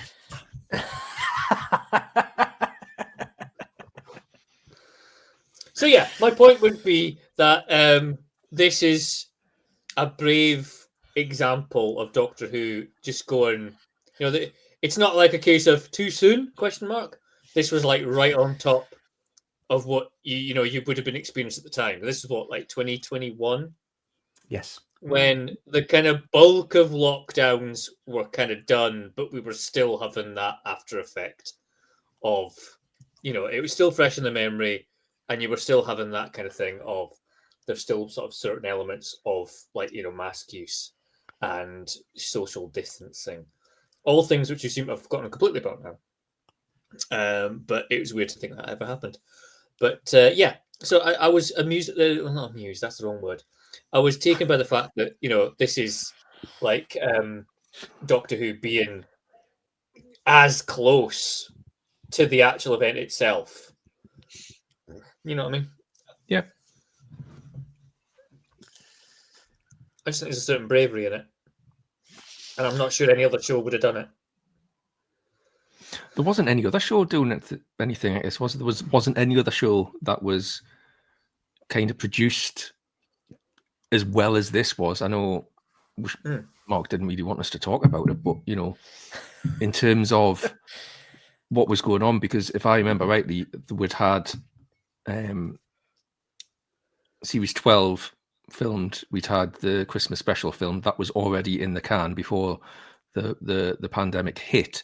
So we knew that there was going to be a Doctor Who Christmas special at the end of 2020, whereas, other shows weren't actually getting made, but we had this in the can. And then going forward, they had to make a decision what we're going to do about Doctor Who going forward. Do we just sack it off? And, Chibnall said, well, no, actually, we can do something. We can just change the plans. I'm kind of already through the bones of what Series 13 would look like, and I'll just chop that down.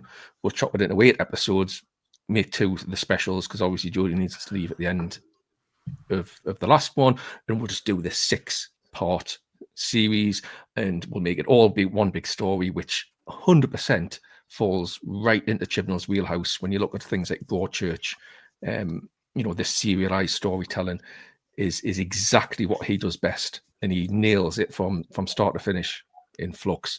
And it's such a big surprise that RTD came along and went, yeah, we ain't doing that. We're going to go back.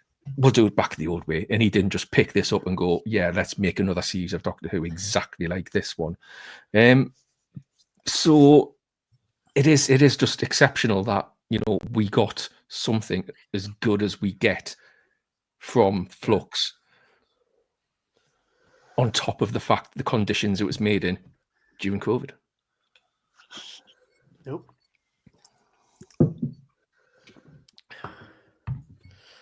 Sorry, gentlemen. I just got a news alert.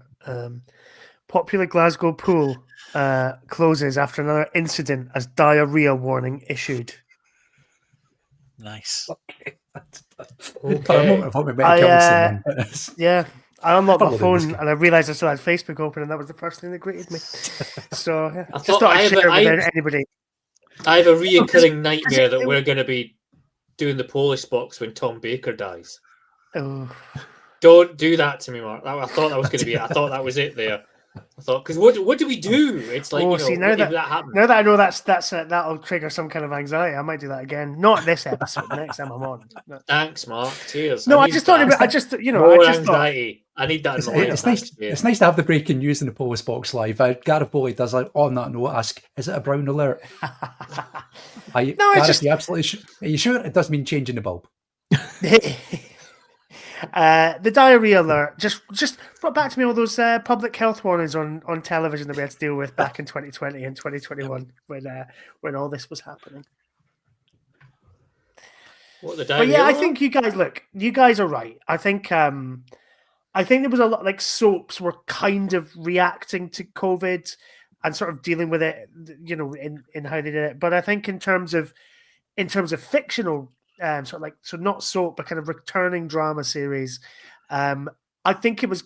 I mean, Flux isn't about COVID. Sorry, no, but it is about. It's a response to. It's a Doctor Who story that is absolutely influenced by what's going on. As you've already said, the Grand Serpent is very much your Boris Johnsons, your Donald Trumps, your Nigel Farages, these people, and Flux, and Swarm and Azura, there's that whole thing of like, what is it that you want? I want to reign in hell. And I mean, wasn't that Donald Trump's campaign manifesto in 2020? I can't remember now. But it's all part of that. This catastrophic event has happened. And the Doctor's enemies are all kind of swarming around, excuse the pun, to capitalize on it and profit from it. And that's what we had during those kind of days. All those dodgy PPE contracts, all that stuff. I'm defending this, aren't I? I'm going to backpedal now, but not.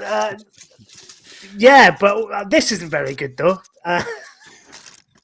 But as somebody's pointed out in the comments, television is meant to be escapism a lot of the time.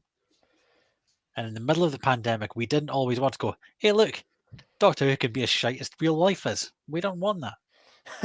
We don't want to be reminded that there's evil leaders that'll delete recordings so they can take bribes or have their enemies bumped off. We don't necessarily need to be reminded of that, especially when the world is a bag of shit. Sometimes we'd like to just see Carvanista going around killing things or whatever. So yeah, they did really well to make a series of Doctor Who during that time. I'm not saying it. Yeah. But the fact that it was so reflective of the time. Cheers, Cam. Oh, did he? Okay. He did. Yeah, under the radar, but yeah. The fact that it was so reflective of what was going on in the real world at the time isn't necessarily a good thing.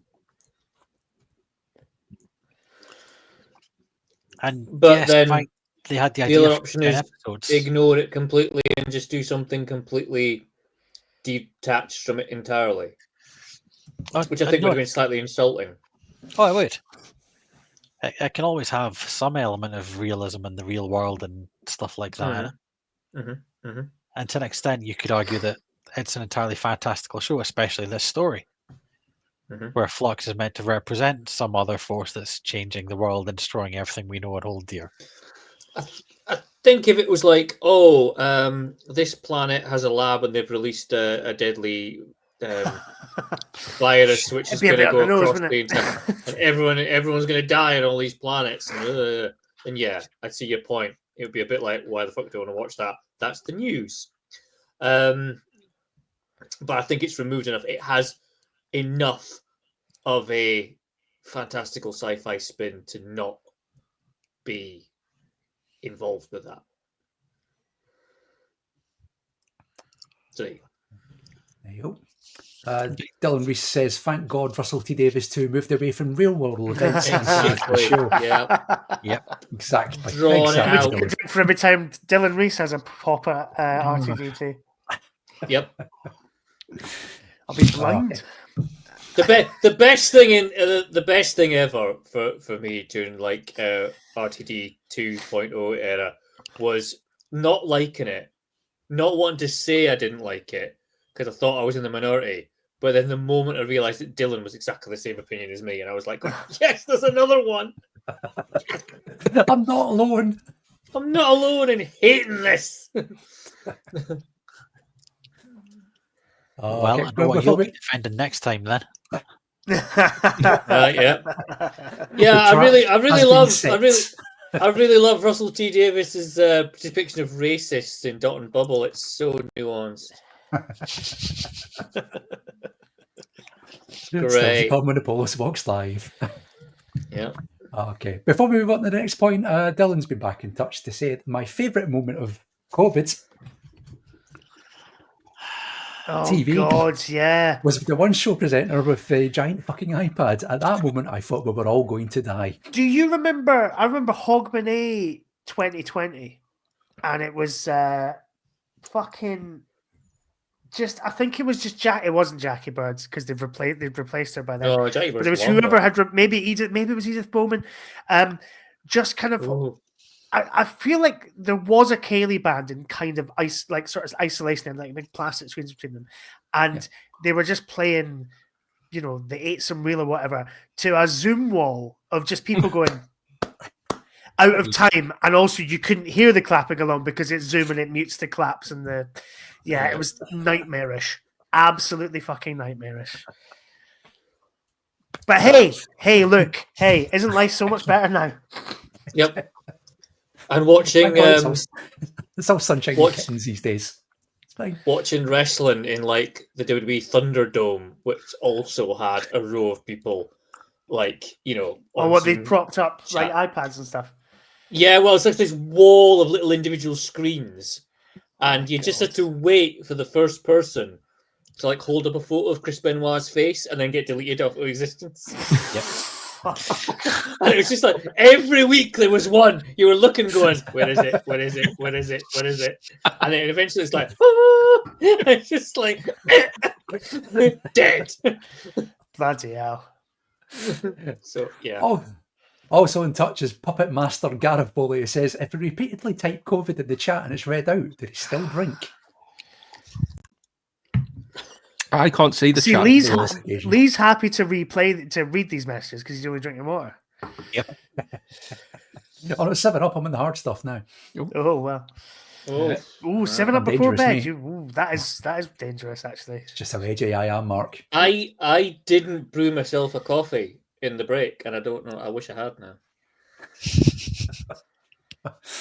Because what is Let's it? plug on then. 10:15. Nice Jesus. time for a cup of a nice cup of Honduran. I'm so glad you put cup off then, because me or Dave were just going to jump in there. Right then, let's move on to the next point. So, who are we going to? That'll probably be Dave. Dave. Yeah. Give us enough point for the prosecution of Once Upon a Time, please. It's a short one. The final battle between time and space. What the fuck? I mean, fine, high concept I get. That's fine. But really, the final battle between time and space, what, because one of them has to win? It's a tale as old as... Oh, no, wait, it's not. No. That's just complete psychotic break nonsense. The butterflies are out to get me. It's the battle between space and time. Who the fuck thought that would be a good idea for anything? It makes no sense. Because just, what the fuck?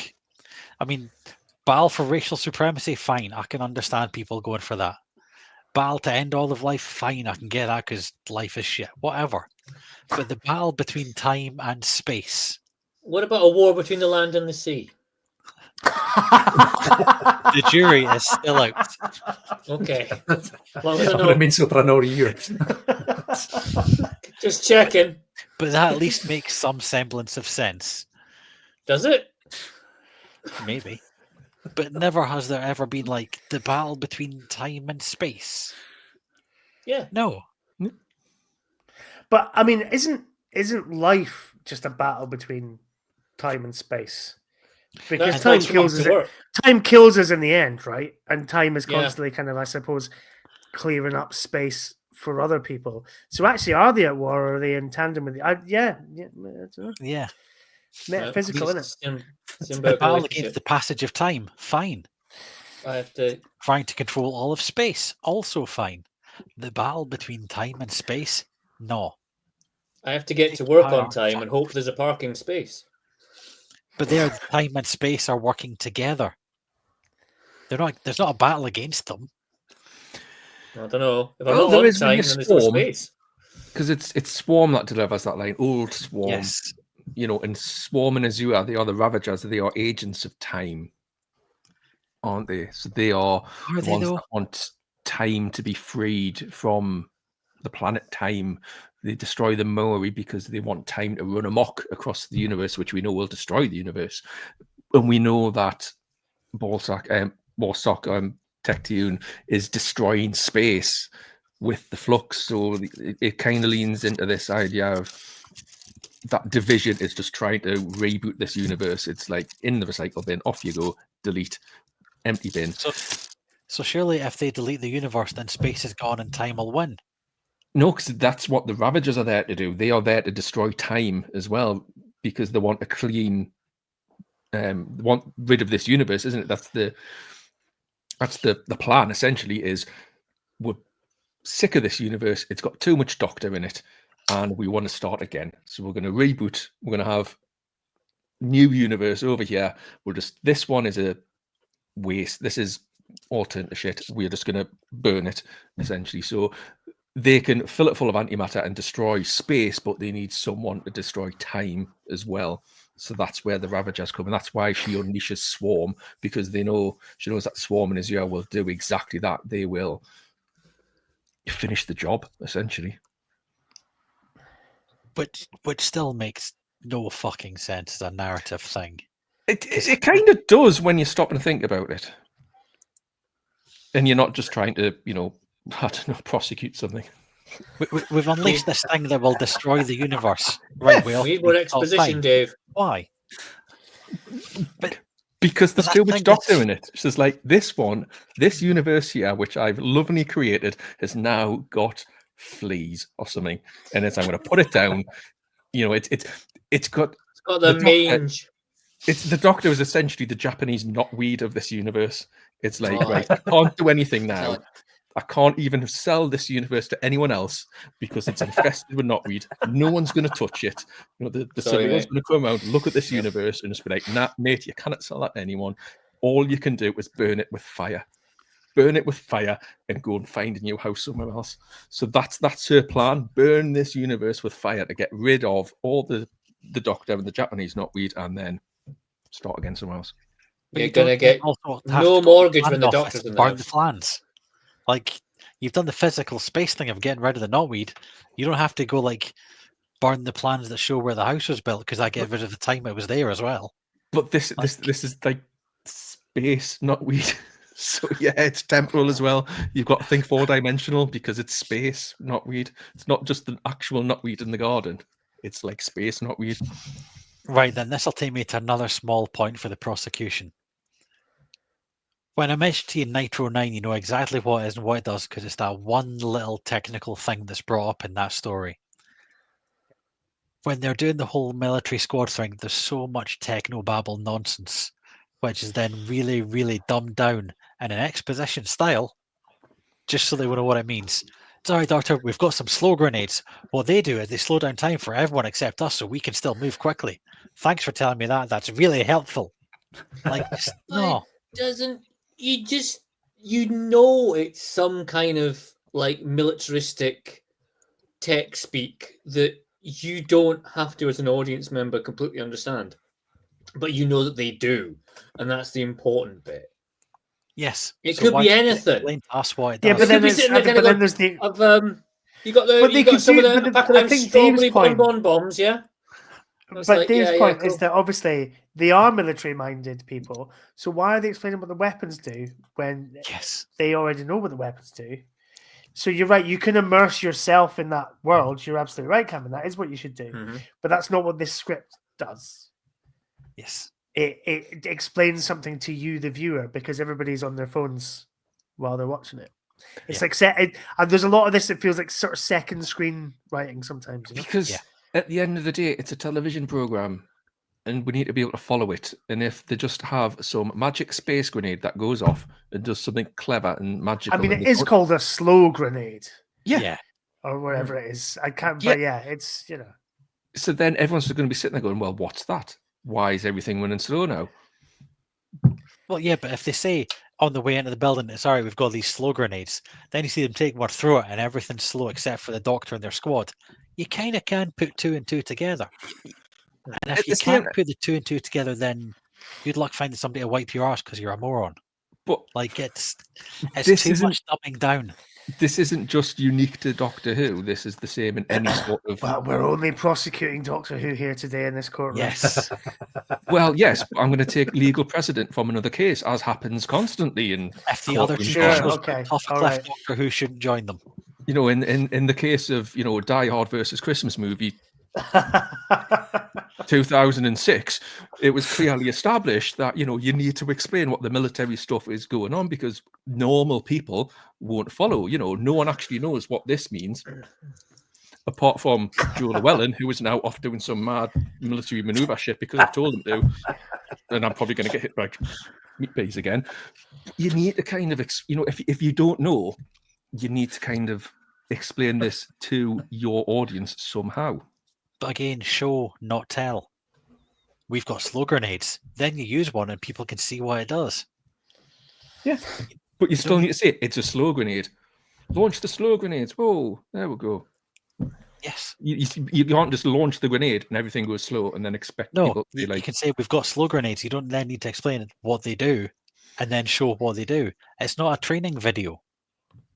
It's like meant to be a scene from actual action.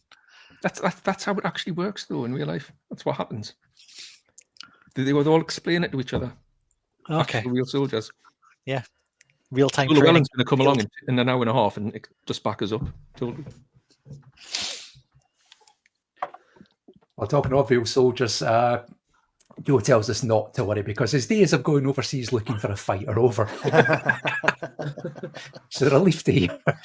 That's why he sends the meat bees. Doing dirty work for him. Dylan's been back in touch to say, can do 20 minutes on the John Cena Bray Wyatt match. Don't do that. Separate Wrestle Chat is available.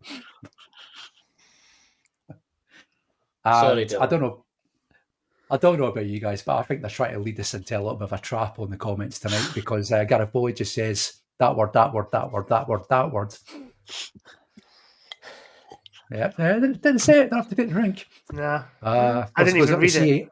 Aye, that word, think that word, dance that word, drinking that word, game that word is that word, that word good, that word's idea, that word. I was trying to aim to be like the only sober one on the show tonight. That's what I was aiming for. But then I realised that's pretty much every single one. It is, yeah, pretty much. Daniel Rosley tries to be a bit more sneaky with this trap that they're laying for us by saying, Cam obviously vehemently disagrees. All right, I'll give that a drink. That's good. Yeah. But, I see what you're doing, Daniel. I see it. I see you. So there we go. And finally, Gareth Boyle has been the trust to give Big Finish more ideas for box sets with Space Knotweed versus Meat Space Bees. Coming soon to showdown we all want to see. Yeah, exactly. It'd be amazing. Just pick a doctor out of a hat, pick a companion out of a hat. You're sorted. Off you go. Yep. Right then, on to the next point, which will be for the defence and will be Mr. Frazer Gregory. Hey. Well, let's look forward to next week, shall we? And let's celebrate the Weeping Angels in Once Upon a Time, because they come back and are fantastic in this story. There are very few little cameos in this story, but very, very effectively used. We have got three main uses of the angels in this. First of all, we have the police car scene where we get to see the angels in the rear view mirrors. So we've got the side mirror, the rear view mirror, the idea of angels in the mirror and blinking. Fantastic use of them there. Angels in the video game. That's probably the best one. The image of an angel being an angel and it's in your video game. And the idea that you can't see everything in the video game. You've only got your POV character. And if you move away, then the angels come into the character and then it comes out of the screen. And the only way you can do it is bash up the Xbox. And then obviously the cliffhanger at the end, the angel comes out of the phone, the lights in the TARDIS flash. You get to see them moving around and taking over the TARDIS and running us into Village of the Angels next week. So yes, that's the one that gets all the glory. That's the one that gets all the attention for how well Chibnall brings the angels back and does something new, but at the same time true to their character, making them proper scary again. But it's here, he kind of really gives you a little amuse-bouche of what's coming next week. Do you know what the best thing about it is? The complete lack of exposition. We see the angels, they do angel-y things, nothing gets explained to us. It's great. Don't blink. Yeah. Don't blink. But the thing is, the angels are quite a good enemy for this episode because it's like the Doctor's kind of messing around with time. So, of course, the angels who feed off that kind of thing, of course, are going to be attracted to that. But they don't really make much of a story out of that. It's just some cool, Yeah. It's vibes only. It's vibes because only. It's coming next week. It's the amuse-bouche. It's the prologue. We've got so much other stuff. We've got so much other stuff going on. Like, do we really need to also just bung some angels in there? As good as those sequences are, I do think it is just like. And then the angels turned up as well. Why not? Yeah, it's like a kids You know, which, you know, maybe that's what kids want from Doctor Who, is to just like, and then. I mean, But it's, as Fraser said at the start, it is kind of like a stock take episode of the Flux so far. So this and everybody, is... I mean, you know, I've worked in retail. We used to love doing a stock take. Oh, it's good, man. The best day of the year. Getting our clipboards, taking a note of all the... wonderful. Where are you working of clipboards in a stock take? Fuck's sake, in a factory in 1947. we need to itemize the coal. Him and Alec Guinness ticking away, brown coats on. Maybe it's a gift. They used to do it properly with clipboards, but now it's just all done on computers. Don't worry. Here's now. All that coal's counted by AI. Where I've forgotten where it was. Yeah, Angels. So this is like the last 5 minutes of this. Stock take of the Coming to Big Finish 2027. This is the lead into like another branch of the story next week, and doing that way. And I think it's a really good way of just kind of going, right, here's all your little kind of catchy up bits through that Once Upon a Time. Now we do the Angels next week. Bang, here we go. And let's think as a cliffhanger and lead it to the next thing, because the whole Flux thing is kind of great, because it means you can just basically, of this sort of massive sort of smorgasbord they've kind of built for this entire series, you can just go, yeah, next week we're going to have some of that over there, and it's going to just be more of that over there, but then the next week we're going to go all the way over here and do that way and do that way. It just dances in between the whole thing, and this is what the strength of Flux is.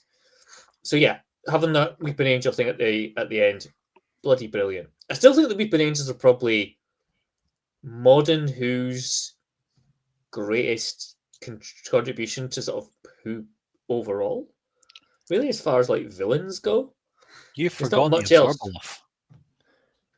Yeah, I did, because don't give us Doctor Who villains that are created by children.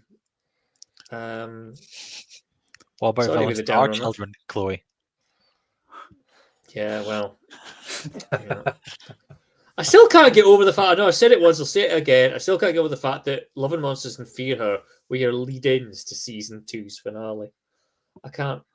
How did Doctor Who just not get cancelled there and then? You know, We'll get into those answers when you have to defend series 2. When Dave inevitably organises it. He inevitably picks it. It's going to be the yeah, trap. Yeah. It's going to be season 2, and it'll just be Fear Her. I know Carl has to defend Fear Her. Oh yeah, it's really nice. It's about the Olympics. It's great. It's set in He says we're stabbing housing. a knife into his desk.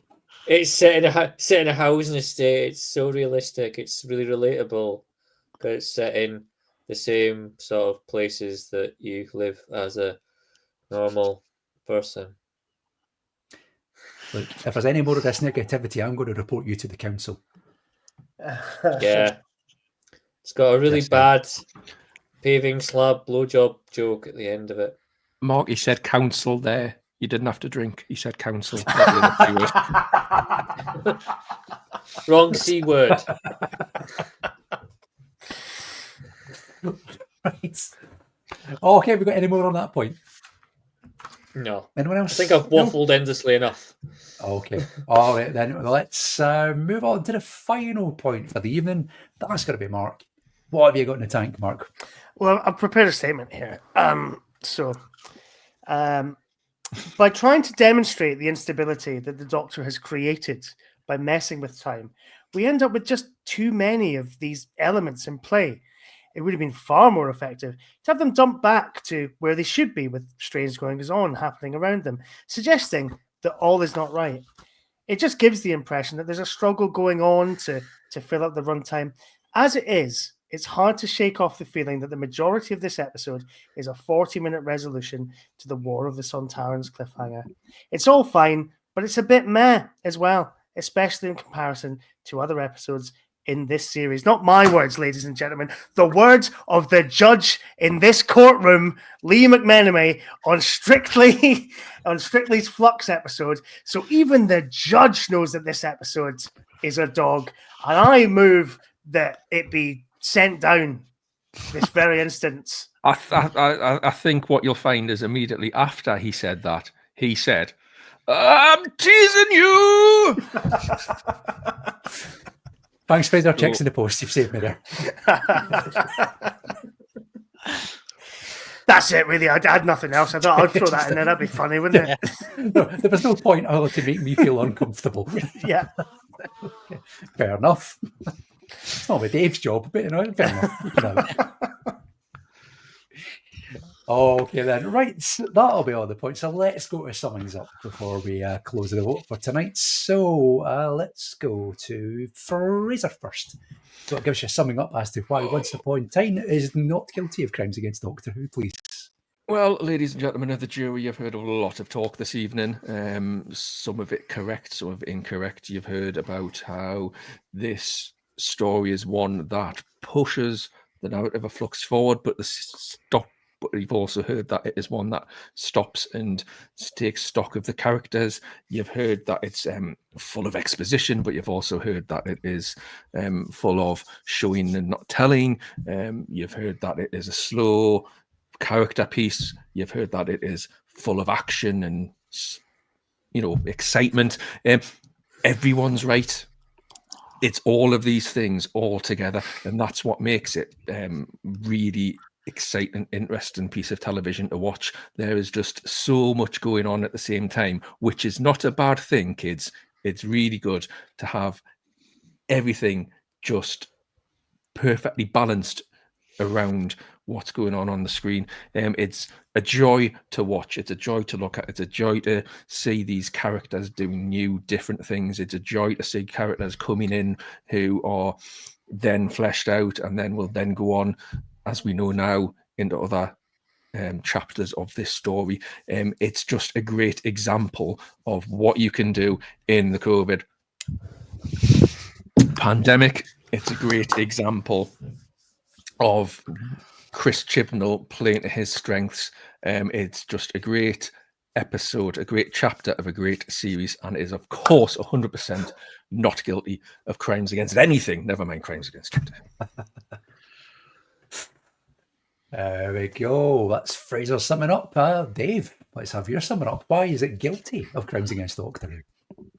So this episode starts with a catch-up on the previous episodes, and the catch-up itself makes no sense.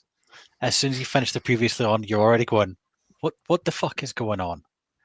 And then it goes into the, and I'll use the inverted commas here, story of this episode, where we've got a Lost in the Time Stream story, which we've seen before done better. And then we've got the high concept stuff with low explanation, which we've also seen done better with by Doctor Who.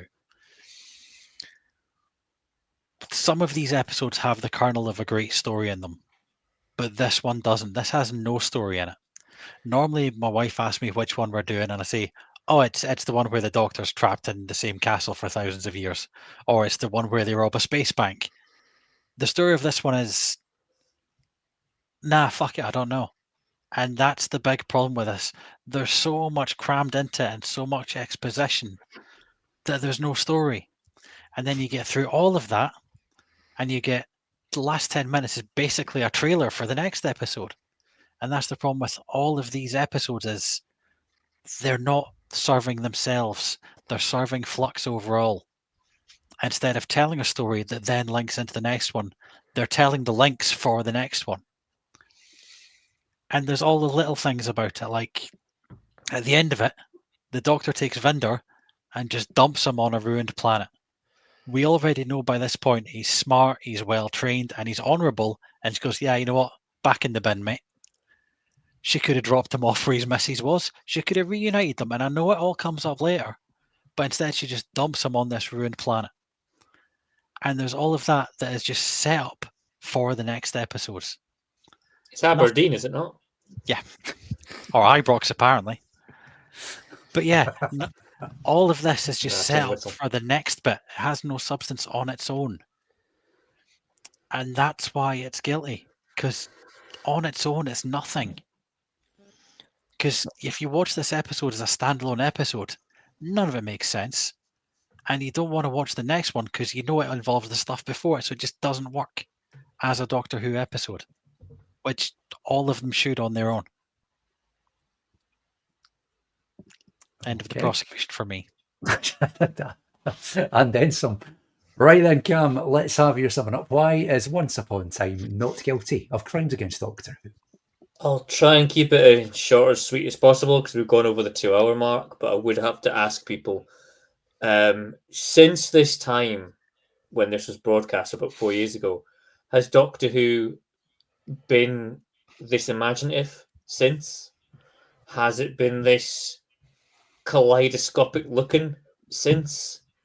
Has it been this kind of near the bone as far as current events go since? I think your answer's no, it hasn't. It's not reached this peak at all since. So, and that's why it's not guilty. Okay, short and to the point. Last but not least, yeah, there's the balloons. You know what you were doing there. Last but not least. Oh, sorry. Okay. Let me just get ready. A little bit of offstage magic going on here. Waiting in the wings tonight to play the part of prosecutor, isn't Mark? Here we are, ladies and gentlemen. All right. Okay. So, oh shit. Hang on. Don't look at me. In hell. Oh no, I've lost the end of my sellotape. There we go. Multi-pass? Right, okay. There we go. Right, okay. So, right. Okay.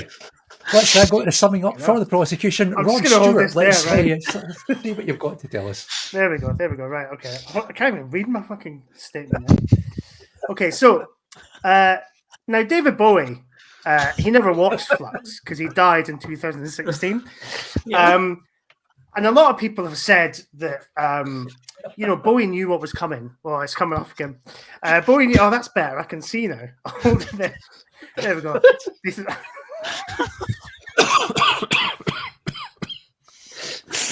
I'm just going to do it no, I'm not going to do it in the wig. It's terrible. Anyway, sorry. So maybe that's, they said he left planet Earth because he saw what was coming, Brexit, Trump, the return of Dr. Mysterio.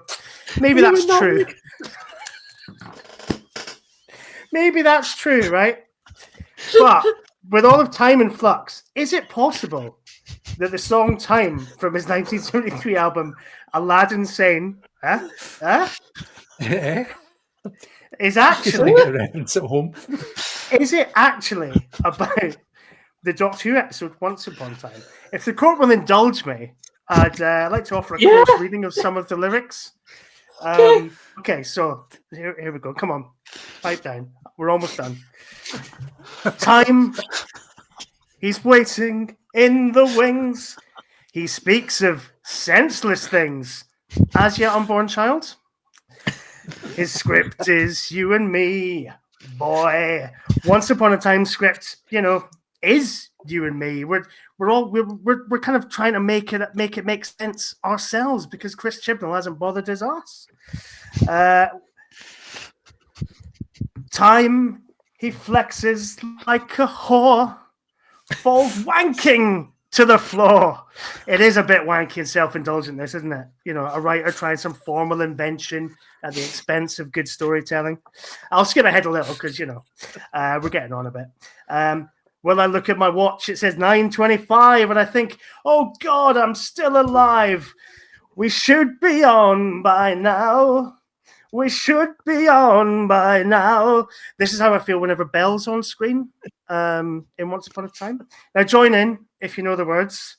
La la la la la la la la la la la la la la la. You are not a victim. You just scream with boredom. That's me every time Belle's on screen. You are not evicting time. I'll give it a bloody good go, David. I'll skip ahead again. Chimes, god damn, you're looking old. You'll freeze and catch a cold because you've left your coat behind.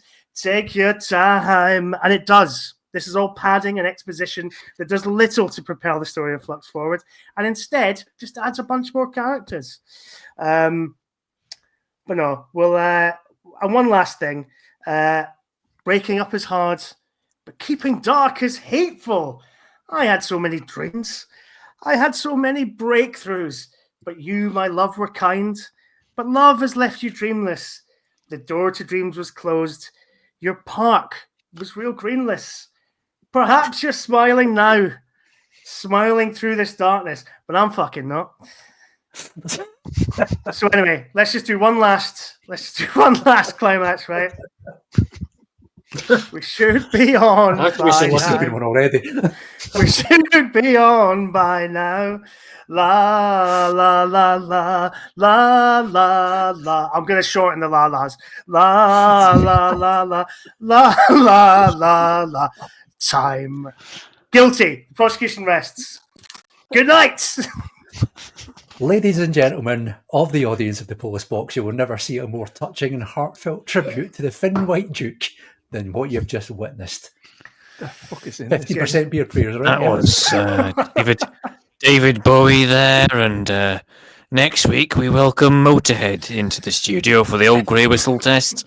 I'm Whispering Bob Harris. Good night. Well, we say it's a Finn White Duke, but Dylan Reese disagrees because he says, fucking hell, Ronald McDonald's let himself go. Do you know, I got that fucking thing off Amazon, right? And of course, you know, you couldn't license a Ziggy Stardust wig. So they just called it a space superstar wig. Of course. Close enough. I knew I should have started. Not so happy, Neil. Sorry. It's fine because Daniel Rollins is loving it. Although you have confused Dylan because he's asking if this is a Harry Potter reboot.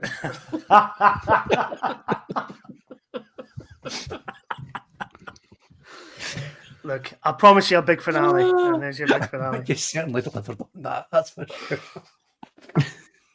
So there you go. If you can compose yourself after that touching artistic tribute, it's still time to vote. We're about to close the ball in the next few minutes. If you've not already done so, go to tinyurl.com/PBLive42. Click on the link in the episode description of the video or scan the QR code in the top right-hand corner.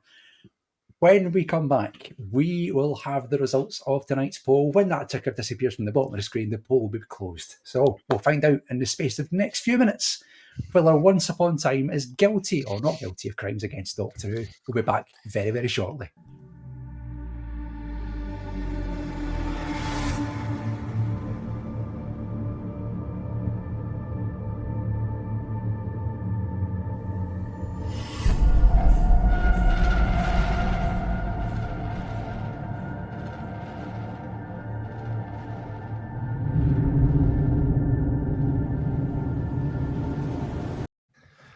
And we're back. Oh, sorry, I've only just noticed the eye patch. I'm sorry. I was like, oh, hang on, I could go Rebel era instead. That's a bit easier because I can just keep that there. So was. Just like Bowie himself, you're a man of many costumes and disguises, aren't you? Right. I'm a chameleon, Lee. I'm a chameleon. There's a big silver. I'm a cosmic chameleon. Anyway, sorry. Continue. Is the Police Box guilty of crimes against David Bowie? The poll is now open. I mean, take your pick. We've had plenty of those in the last 10 minutes. Right then, the actual vote is myself in the window. It's terrifying. It's like John Nathan Turner's come back.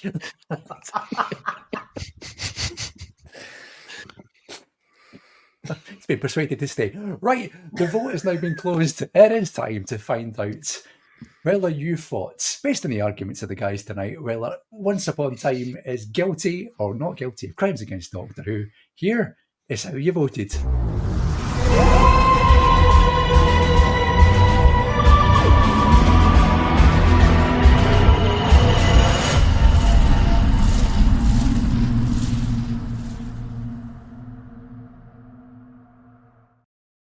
It's another whopping win for the defence. 80% not guilty to 20% guilty. And here come the balloons.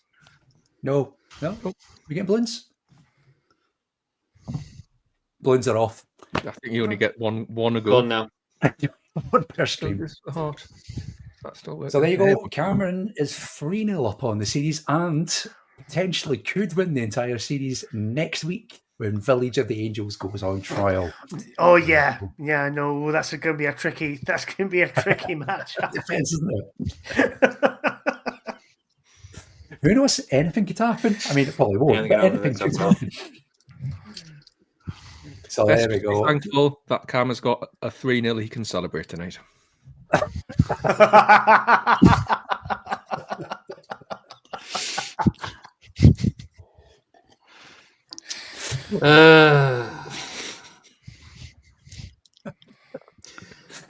Lesser people would have walked off. That's all I'm saying. That's all I'm saying. Like Russell Martin. That was good, though. That was good. He says Russell Martin wasn't good. Russell Martin wasn't good. Fuck off. Well, there you go. Once Upon a Time is found not guilty of crimes against Doctor Who. It survives. It doesn't go punted into the wilderness. It is now in our unofficial canon of Doctor Who. It lives to see another day. So that's it for the trial tonight. Frazer, Mark, David, whatever your name is, thanks very much for joining us. Thank you for having us. Find you. Oh, people know where to find me now. It's all right. In their nightmares. That was in 2016. That was June Brown there. I was doing June Brown. That is amazing. Well, you probably should tell people. You should probably tell people about the podcast because it's now in the time last year. You've had a few changes in your format. I'm not even doing that anymore at the moment. On the Time Lash, in the Time Lash, both on hiatus, but you can listen to them on your whatever podcast app of your choice. Are you not, Mark, also the face of cinema in the northwest of England? The northeast of England. Particularly Teesside. I wouldn't say I was the face of. I've done a video recently promoting the cinema. I mean, I'm not using this as a promote. No, let's not tie this with my job. That would be a very bad idea indeed. Let's just go. No, yeah. If you want to look that out, check that out. Obviously, my opinions are not the opinions of my employers. No. Can I just get you to promise me one thing, though, Mark? Yes, dear. When you next do a video for your place of work, go to wear what you're wearing right now. Well, we do monthly screenings of music documentaries, so you never know. This might make a reappearance. That'd be brilliant. You've got 2 for the price of one at Amazon delivery. There you go. Yeah. Frazer, what about you? Where can people find you? Well, you can find me pretty much anywhere, to be honest. Track 1, Hamster with the Blunt Penknife, Police Box, or my main places to be found at the minute. You can find me on Twitter still at Felix Frazer, and likewise over on Blue Sky. Come find us. It's fun. Okay, there you go. So that is it for tonight. Once Upon a Time has been found not guilty of crimes against Doctor Who. Next week, a week tonight, it's a Village of the Angels going on a trial with Richie Morgan, and we hope Mikey Smith will be joining us as well. Potential series decider into the bargain as well. So there's something to come back for. I'm not going to come in and sub for Mikey Smith either. I can't be here every week. No. I mean, what am I going to go from this? Come in full on Stone Angel, just fucking stand in the camera like that. I think, to be honest, Mark, your next step should just be Flavor Flav. I mean, that's dangerous, isn't it? You can't do that finding anymore. not problematic in the slightest. It's 2025. You can't. Or possibly, voice of an angel. You should just come back as Charlotte Church. I'll tell you my response to that off mic. Yeah. No. We don't As have to anybody's grave watched on the that one, traitors, do the we? series will back us up on. Last word tonight goes to Daniel Ronsley, who says there is life on Mars after all.